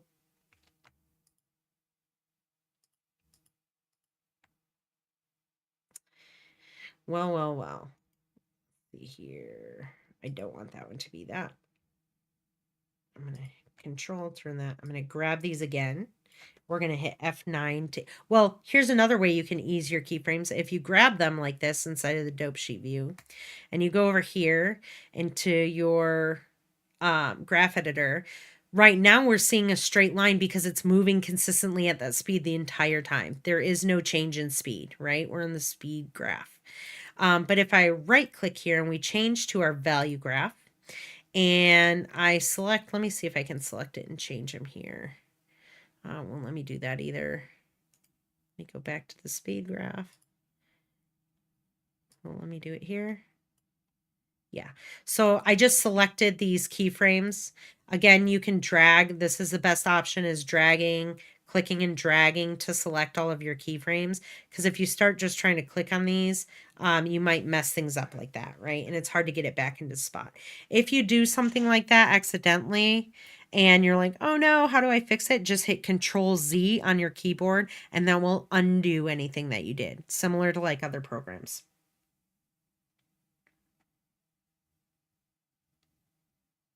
Yeah, the graphs are intense. Pierre was like, I might have to rewatch this. This takes a little bit of time to grasp. Okay. Using the graphs is not something that you're going to understand right away. It's going to take a minute and it's going to take playing around in the graphs in order to understand them. and it's going to take quite some time to start getting used to this, okay? But the more we start animating things, the more that you'll be able to go in and out of the graph editor, excuse me, and adjust your movements, adjust your easing to make motion look much better, right? And so you can move in between the different graphs, but actually the speed graph is probably the easier one to work in. The value graph is a little bit, it's going to be a little bit of a tougher concept to grasp. You'll understand it more when it comes to a bouncing ball. But yeah, this is going to be something that you're going to watch over and you're going to want to watch over again or definitely take notes on. You also asked here, so X is the frames and Y is the speed. Yes. Y is the speed, X is the time, right? Frames, time, same thing, your time. Over time, over how many frames does how fast does that go in pixels? Like how many pixels a second does it go over a certain amount of time? Right. And because right now I don't have these keyframes eased, it's one straight line. But if I select all those keyframes and down here in the bottom, let me see if I can change that real quick. Down here, there's this button right there that allows you to also ease the keyframes. This one's easy ease, this one's ease in, and this one's ease out. So I usually just select easy ease on all of them, and it will update that for me. Now, if I right click and let's go into the value graph. Do you guys have any questions right now about the speed graph?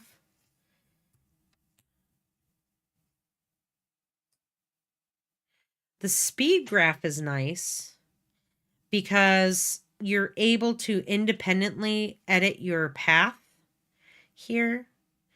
Like your motion path, which is this little dotted area right here, without really changing the way this looks. So if I went in here and I grab these and I pull this over this way and I adjust the easing so it's more dramatic, right? I can even grab these ones and push them into the side here, and that's going to be really dramatic. It's going to shoot out as fast as it can right out of the gate.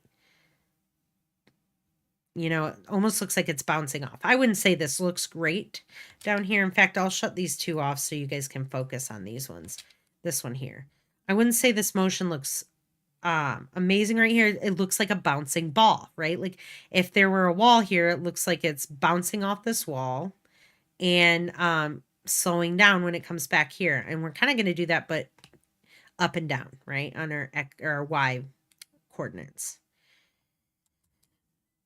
But if you guys have questions about the speed graph, go ahead and ask them. And I'm going to jump into the value graph right now. So I'm going to reset the keyframes there. Just hitting Control Z. I'm going to hide these two balls right here. So we're focused on this one. And I'm going to select the position, right click, or come down here and go into our value graph. Now, the first thing that you notice in the value graph is our line colors. And there's two different lines now, instead of like one line that is white. In all of your programs, the coordinates, right? Your X and Y and Z coordinates are all a specific color. And this carries over from After Effects into Cinema 4D and any kind of like 3D software, any animating software. Your coordinate colors are always the same.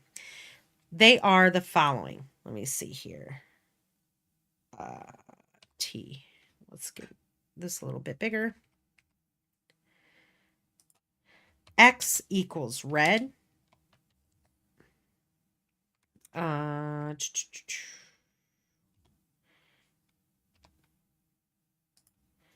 Y equals green.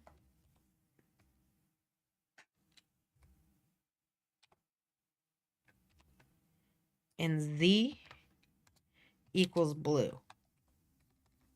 I know this one will be a little bit harder to see.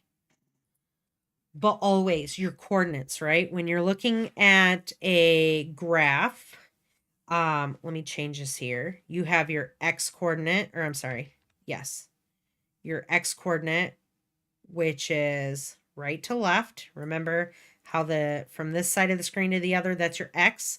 This is only moving right now on our X coordinate. The Y is green, which is up and down. Okay. So up and down is green, that's your Y coordinate. And then technically the Z, which on this graph would be like this, right, is your blue. If you look at something in 3 dimensions, like if I take this ball and I turn it to a 3-dimensional thing where I can mess around with it. In After Effects, there's this thing called 2.5D or 2.5D. It's kind of like a faux 3D thing. We'll get to this later on in class. But when you see this little gizmo thing right here, when I just kind of turn the 3D option on onto my object, you have let me turn this to a different color. I'll turn it to orange, right? Orange will look good. You have that's your Z, your Y, and your X, right? So blue is Z, X is red, green is Y. Always, no matter what programs you're in. And so when we look at this graph and I click the position, you can see that there's the X position, which is changing, obviously. We're only changing on our X position here in our composition. And then the Y position, which doesn't ever change. Our ball doesn't go up and down. It only goes left and right. So the change is happening on the X and not on the Y. So the values are based on your coordinates, okay? So when you look at this graph, you have if I look here, again, still your timing that goes from left to right. So over time, right, we make these changes right here in pixels, in height difference. So right here, right, at our 0 frame, right at the beginning, we're at about, this looks like to me like the 300th pixel on our X plane. And if I move this over here, in fact, and compare it, if I compare this where this keyframe is right here, and I'm like, oh, that's right around 300. And then I look at my X position on my position, my transform property, which is this one. This one's X. This is Y. So if I look at my X position, I'm like, oh yeah, right, I am right around 300. If I look at this one right here, my X position is at about 1500. So if I were to take my playhead and move this right here and then look over here, it's at 15, like right around 1500. So I can see the actual change of like where I am in space over time. So that's what the value graph is. It's not to do with speed. It's to do with like your space in your composition over time. And that's why I said it's kind of important to know that this is your 0, 0 starting spot, right? I missed this class section. I'm sorry, I completely forgot about today's live. That's okay. You can rewatch it, Maria. It'll be under the live section of my YouTube channel after I'm done. After I'm done with this, you'll probably want to rewatch it a couple times.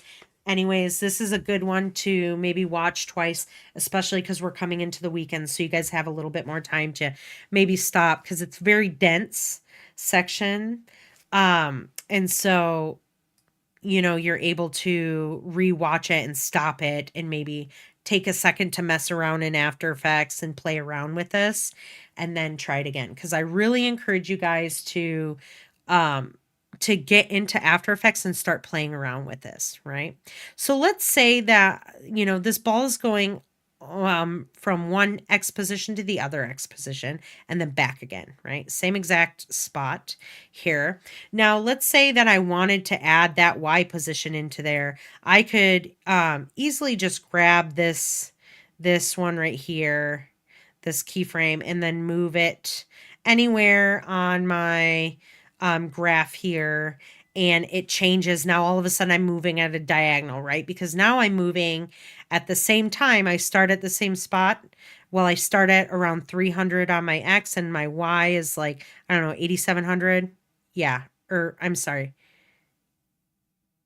875. I don't know why I said 8,700, but 875 is where I'm at on my Y. And then we're going to meet up here, right?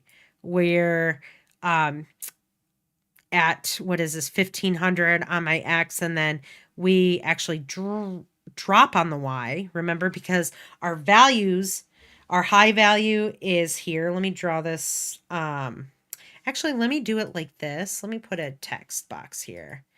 So this is 0. I think this will be helpful. 0, 0. Right? I'm going to add this here. Drag this right there. So you guys know where that is. I'm going to duplicate it. I'm going to move down right here. Just think of these as like the corner allotments, right? This is going to be 0, and this is going to be, we're at 1920 by 1080, so 1080, right? This is what the coordinates would look like. If I duplicate this again and move this one up here, the graph's moving because I'm moving the object. This would be 1920, and this one would be 0. All right. Let's move that one over like this. And then if I duplicate that one more time and move that down, this one will be 1920 by 1080. Okay, so this way you guys can kind of have the numbers written up here so you guys don't have to just remember those. So just think of these coordinates at the very, very corners of your composition, right? So then let me just kind of hide these out of the way so you're not paying attention to them. All right. So if I grab this again, and I don't actually want my Y position animated, right? So I can play this and it's going to go back and forth. But I don't want this Y position to be happening because I want it to go back and forth like I had before. And so what I can do here is I can actually separate out these dimensions. And when you're only working in one dimension, like you're only wanting to animate on the X or on the Y, you'll probably want to start to get used to doing this because this is the reason the value graph is so powerful. So if I right click on here and I separate the dimensions, it's going to just separate this out right here inside of my transform properties. And now I don't want that Y position to be animated, right? So I'm going to go to the very beginning of my timeline and I'm just going to turn off that stopwatch here. I'm going to unrecord it, right? Take that recording away. And it gives us just a flat straight line. And that's perfect. That's because I don't want it to change Y position at all. I just want to change the X position. And so when I select the X position over here, we have the value change that's happening over time, right? And I'm going to click and drag and grab all of these keyframes. And I'm just going to hit easy ease right here. And so when I have it done like this, the curves are going to mean a little bit different, right? If I drag this over to the left and I take this one down here and I drag this over to the right. On this first section right here of my animation, this section right here, this is going to be more of an extreme easing. This is going to be the easing that I customized, right? So the way it goes from the first keyframe to the second keyframe, point A to point B, it is going to start off just kind of slow. And then all of a sudden, right around when it gets about 500 pixel, the 500th pixel, we'll just say like right around here on the X value, or the 500th coordinate on the X line, it's going to quickly speed up. So the steeper that this line is right here, the faster that the motion goes. The smoother that this part is up here and the more gradual sloping that you have, the slower that the motion happens. Now, this is more of like an extreme easing that I have going on here versus right here, which is the standard easing. So this is that 33.3, that velocity at the 33%. This is like your standard easing, right? So it's going to kind of start off pretty smooth. It's going to steadily pick up speed right here, and then it's going to slow down just kind of right before, just right this section and right this section. It's going to kind of slow down, and then here it's just gradually picking up speed.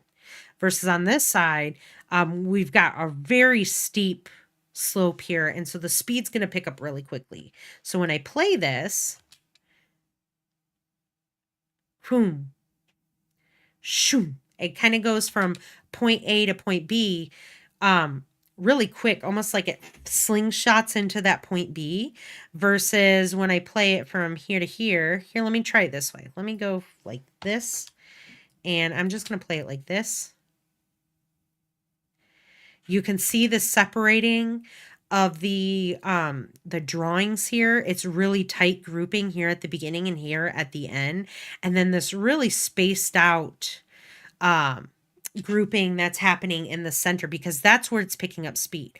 The less drawings, the less frames, the faster it is. Remember that from the, from not this, but your principles of animation, right?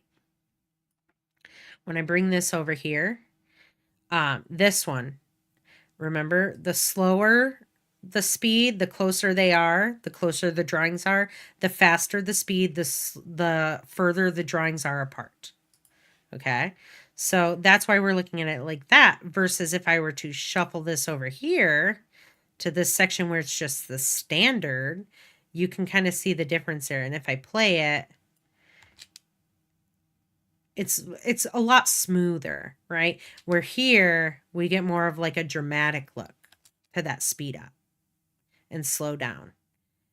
It's very fast right in the center area and slows down really nice and tight at these ends. Okay.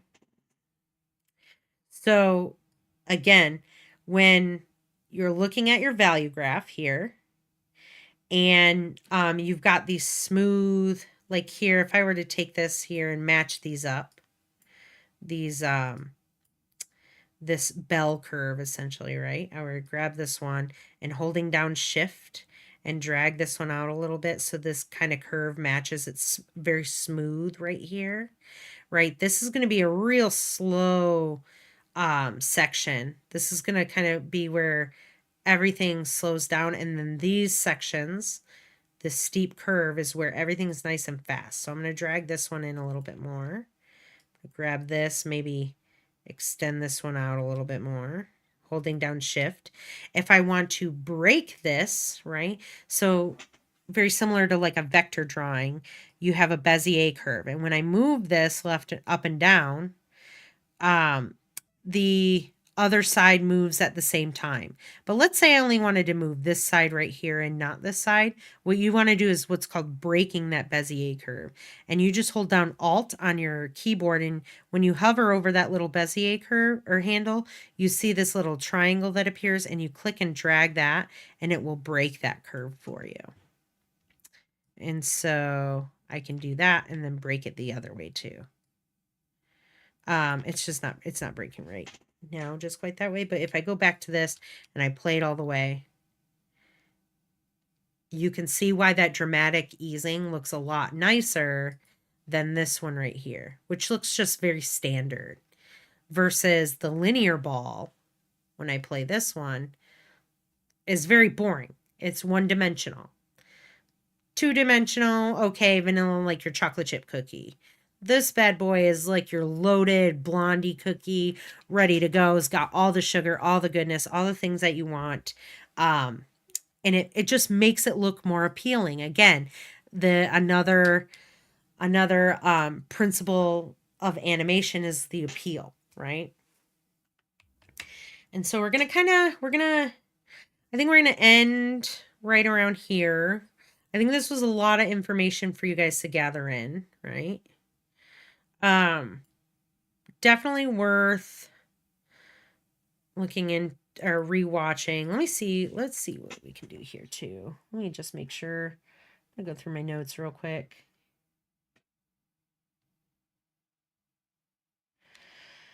I do want to mention that it's going to seem a little bit confusing at first when you're working in the value graph here and looking up here in your, like at your essentially coordinates inside of your composition, because this, what's up here in your composition, is flipped down here in your graph, right? So what do I mean by that? Down in your graph, this is 0, 0 right here where these two lines meet, where this line and this line meet is 0, 0.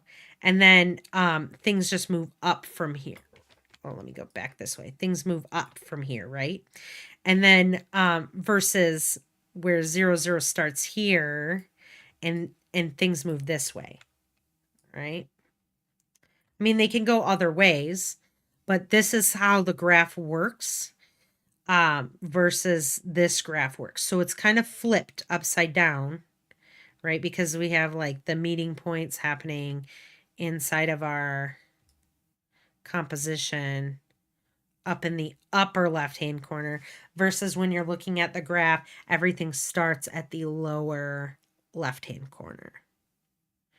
So just getting used to kind of looking at this can be a little bit helpful. If you guys need to draw, like add these into here, like these little coordinates, you can do this just by using your text layer, and you just click and you type, okay? And then you can change, like, you can change your fonts over here. You can change your font size, the color, all this kind of stuff in your properties panel.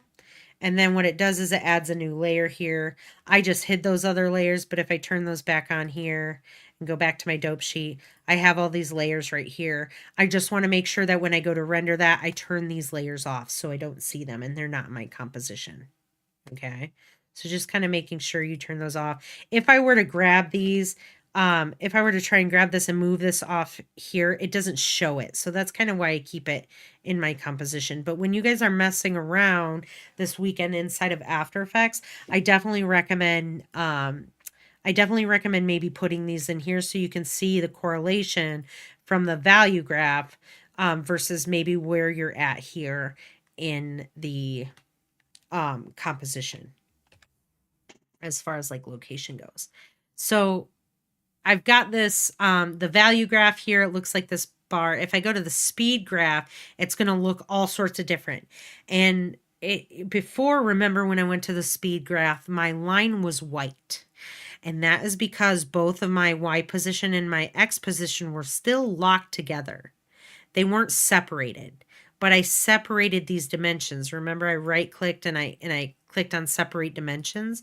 And so because I did that, it is only showing the speed over time on the X line, right? The X position. Why, instead of going up on both sides, does it go down here? This is kind of a tricky thing to look at. And that is because right here, all the way up to this point, to point B, from point A to point B, we are moving in a positive speed, right? So it's positively moving faster this way, and we're reversing that speed back this way. And when we do that, we're going at a negative speed, okay? So kind of like if I were looking at it like this, let's see, here would be the negative speed, and here would be the positive speed. Where's my plus?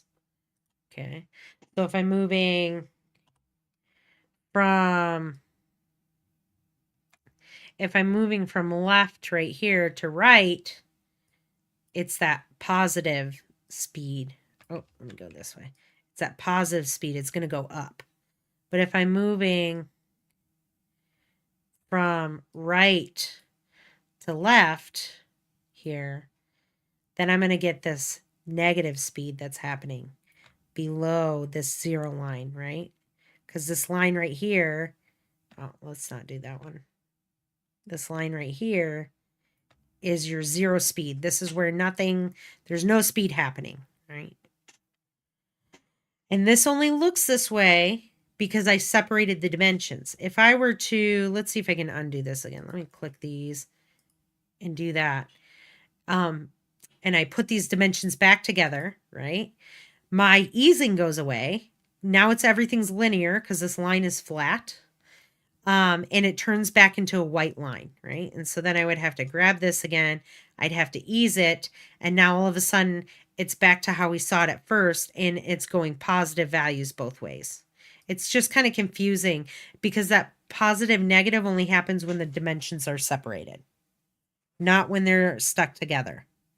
It changes the whole way the speed graph looks. So when you're working in, when you're separating your dimensions, it's better to use that value graph here because now my curve went back to normal, right? And we'll talk about this when we do the bouncing ball, because when we create the bouncing ball, we're going to use our value graph here and not our speed graph. So there are certain instances when the speed graph is going to look all sorts of chaotic and it just doesn't work in that instance based on whatever your animation is. And it's better to work in the value graph. And you'll kind of know this right away when you look at your graph and you're like, oh, this looks like crazy. This isn't right. And then you're like, oh, I must be in the wrong graph. Let me go to the other one, right? Let me go to my speed one, or let me go to my value graph. But just in general, if you're usually working with the speed of it, you're going to use your speed graph. Now, the cool thing about this is in the speed graph, like I said before, I can change my path here without changing the speed of the easing that I have here. So if I were to grab my pen tool, I have my path of my object that's going only along the X value, right? And if I were to grab this path and I were to change this path, it's now going a little bit up on the Y value. It's moving upwards, but you notice nothing changes here on my speed graph. So my speed is all going to be the same. Shoom. Like this is a great instance that I would want to take this and not have this stop at 0. I'd probably want to bring this up and bring this up, or let's see, select both of these and we'll have to redo our easing, but this would probably be a good use for the row of across time. And I could bring this down maybe to here and drag these out a little bit. See what this looks like. And sometimes it's experimenting. Yeah, so it's not stopping here. This is a great reason to show that it's not stopping at the spot right here.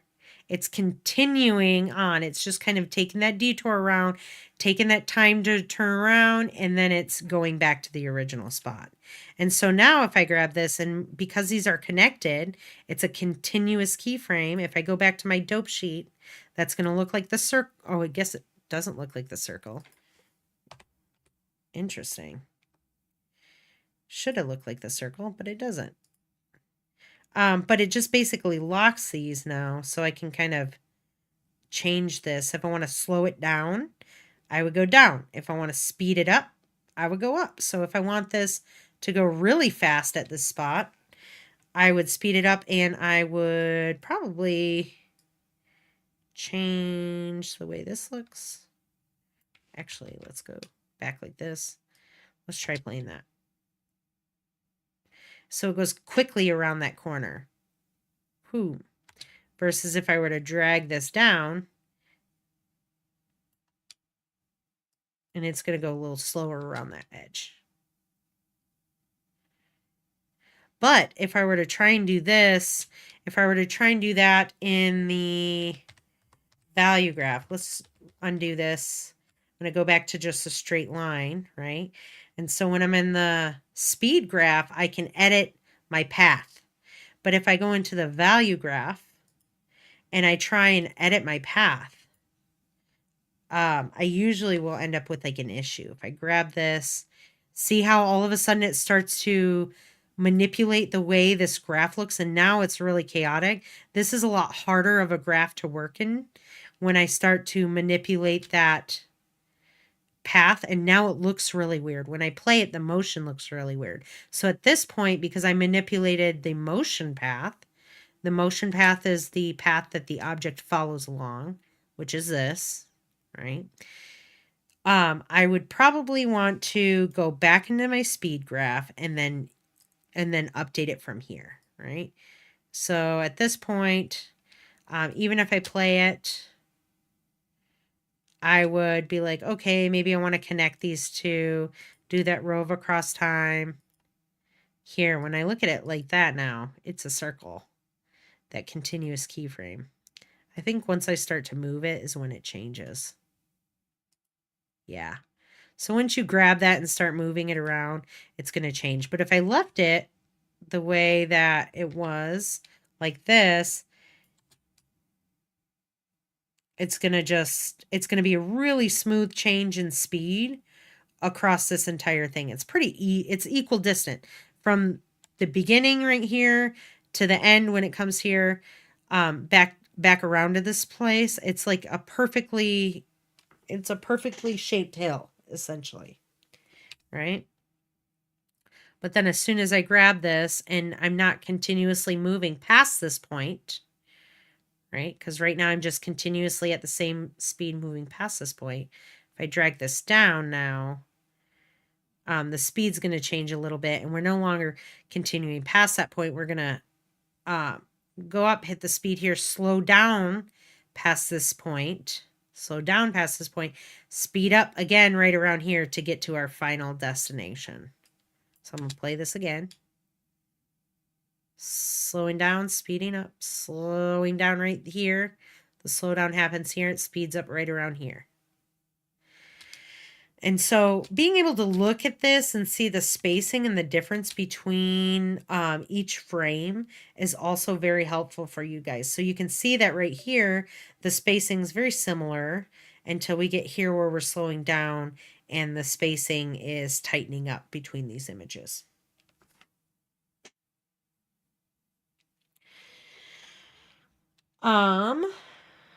This one, are you guys having fun with animation right now? It's not what you thought. Just gonna tell you guys. It gets more fun after this kind of first couple weeks, and when you're like starting to do animation on your own. But I think it's really important to kind of get into these this, especially this one that I gave you. Here, let me save this real quick.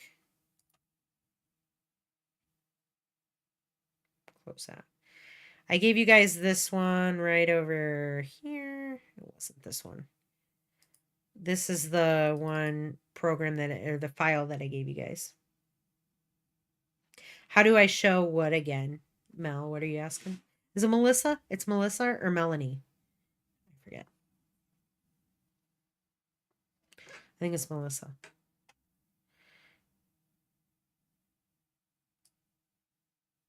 So if you guys open this one here, start playing around with the easing, right? So here I obviously have my dimensions separated. So if I go into my graph editor and I look here, right, I can see what's happening over the distance, right? Over from 0 seconds to 2 seconds, I can see the change in position on my X line, right? And so what's happening here is I'm speeding up a little bit here. I hit about the same speed, kind of like a flattening speed here, and then I speed up again to get into this keyframe. The frames, U on the keyboard. So if you want to see the keyframes right here, these ones right here, you just hit U on the layer. If you're asking about how you see those the separated little circles and stuff, that was, I had to do a bunch of stuff to get it to do that.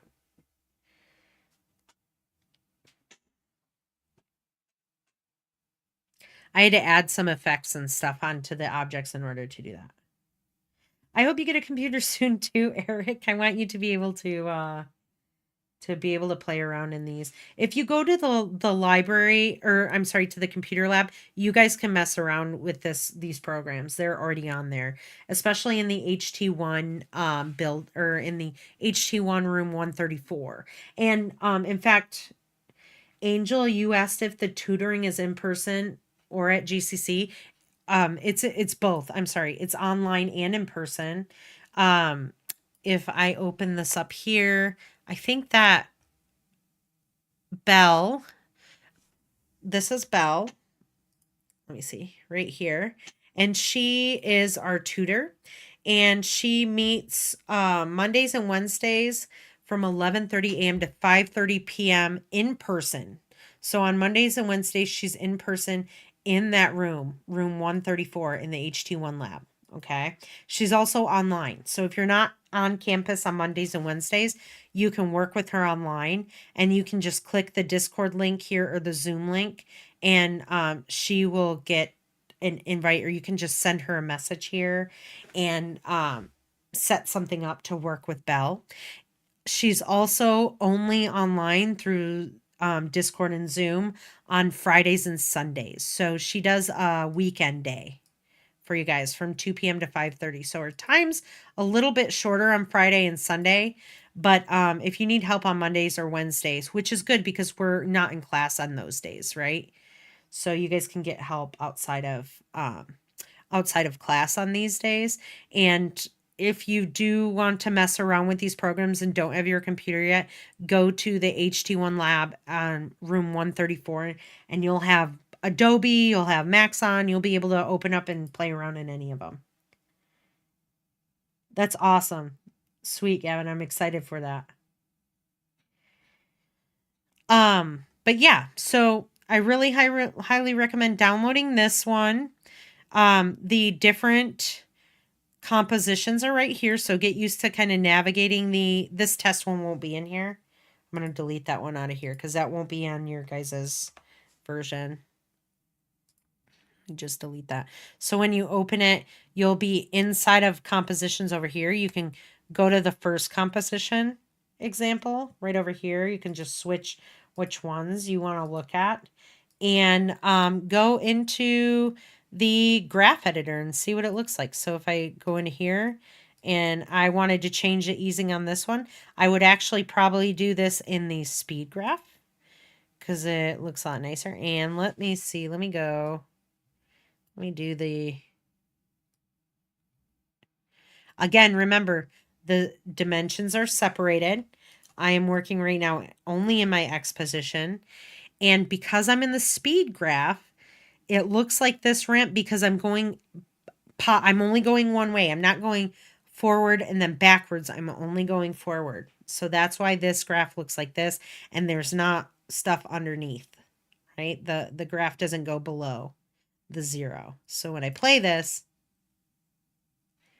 there we go. So I really recommend you guys mess around inside of your value graph if you want to. When I go in the value graph and look at this all separated, here we have a steep incline right here, which is showing our speed is increasing. We're going faster. We're moving further because this is the value graph. So let me say it differently. We're moving further on that X value over this period of time. In the first 12 frames, we're going pretty far, right? And then all of a sudden from frame 12 to 1 second, 12 frames, which is also frame 36. So frame 12 to frame 36, we're traveling the same distance over the same amount of time. Pretty close, right? We're kind of the same distance here. We're not going much further than where it's at. And then all of a sudden, from frame 36 or 1 second, 12 frames to 2 seconds, we're increasing the distance dramatically, right? We're all of a sudden going there much quicker this way. We're moving over that space much quicker. So just remember, value has to do with coordinates. Speed has to do with the speed. Okay. How fast you're going is the speed graph. How far you're going is a value graph.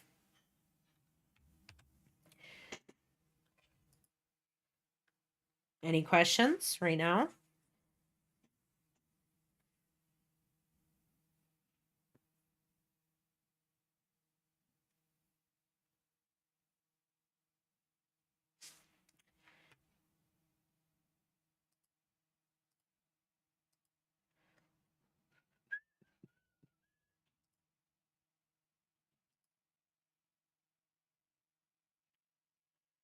Your Maxon doesn't approve the promo code for the discount. I already have Adobe and I've downloaded the apps that I need for this class.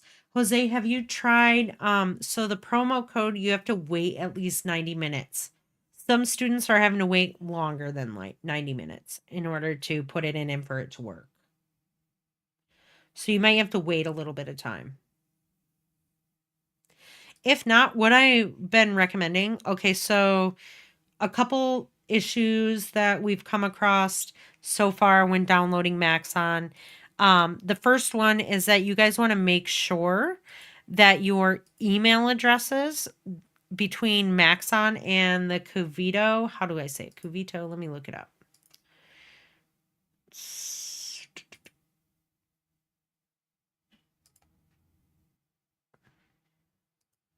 Let me get back to here. Okay.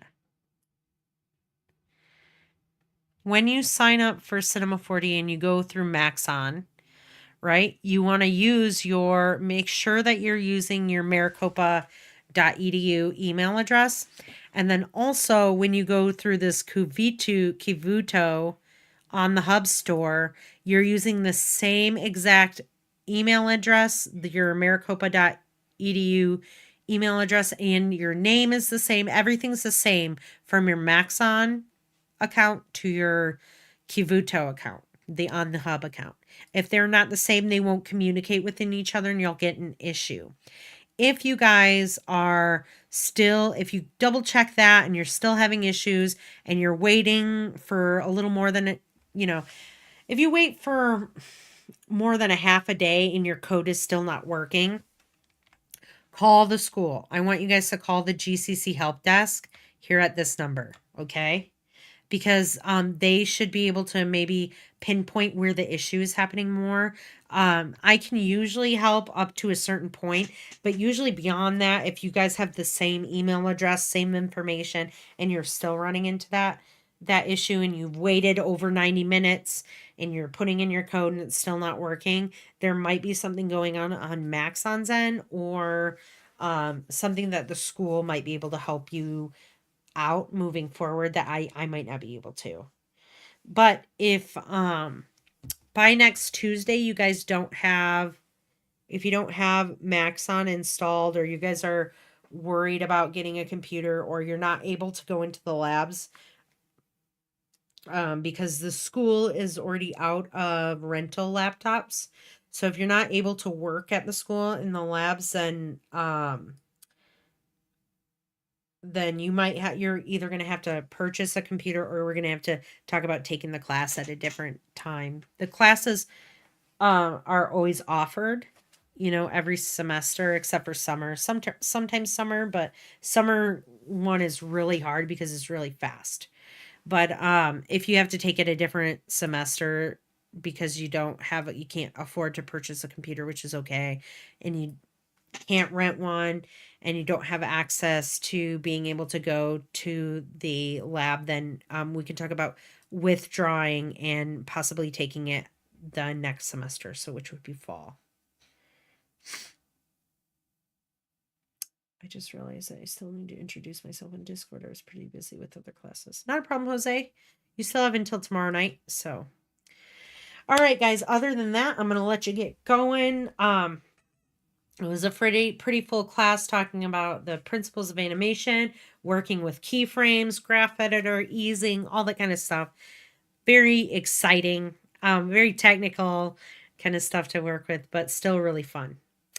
If you guys don't have any questions, though, I will see you on Tuesday's class in the live stream, and we will start with our first project, which where we're going to be creating some bouncy balls, and we're going to be working in both After Effects, Cinema 4D, um, and Adobe Animate through next week. So if you guys don't have them downloaded, you really need them before class on Tuesday. Yeah, can't move your angel's mouse is frozen. All right, guys, I will talk to you later. I hope you guys have a good weekend, okay?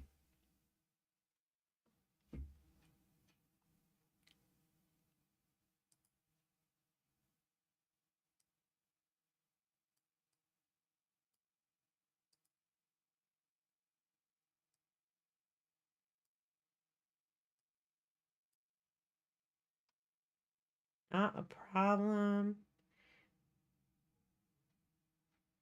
Good night, guys.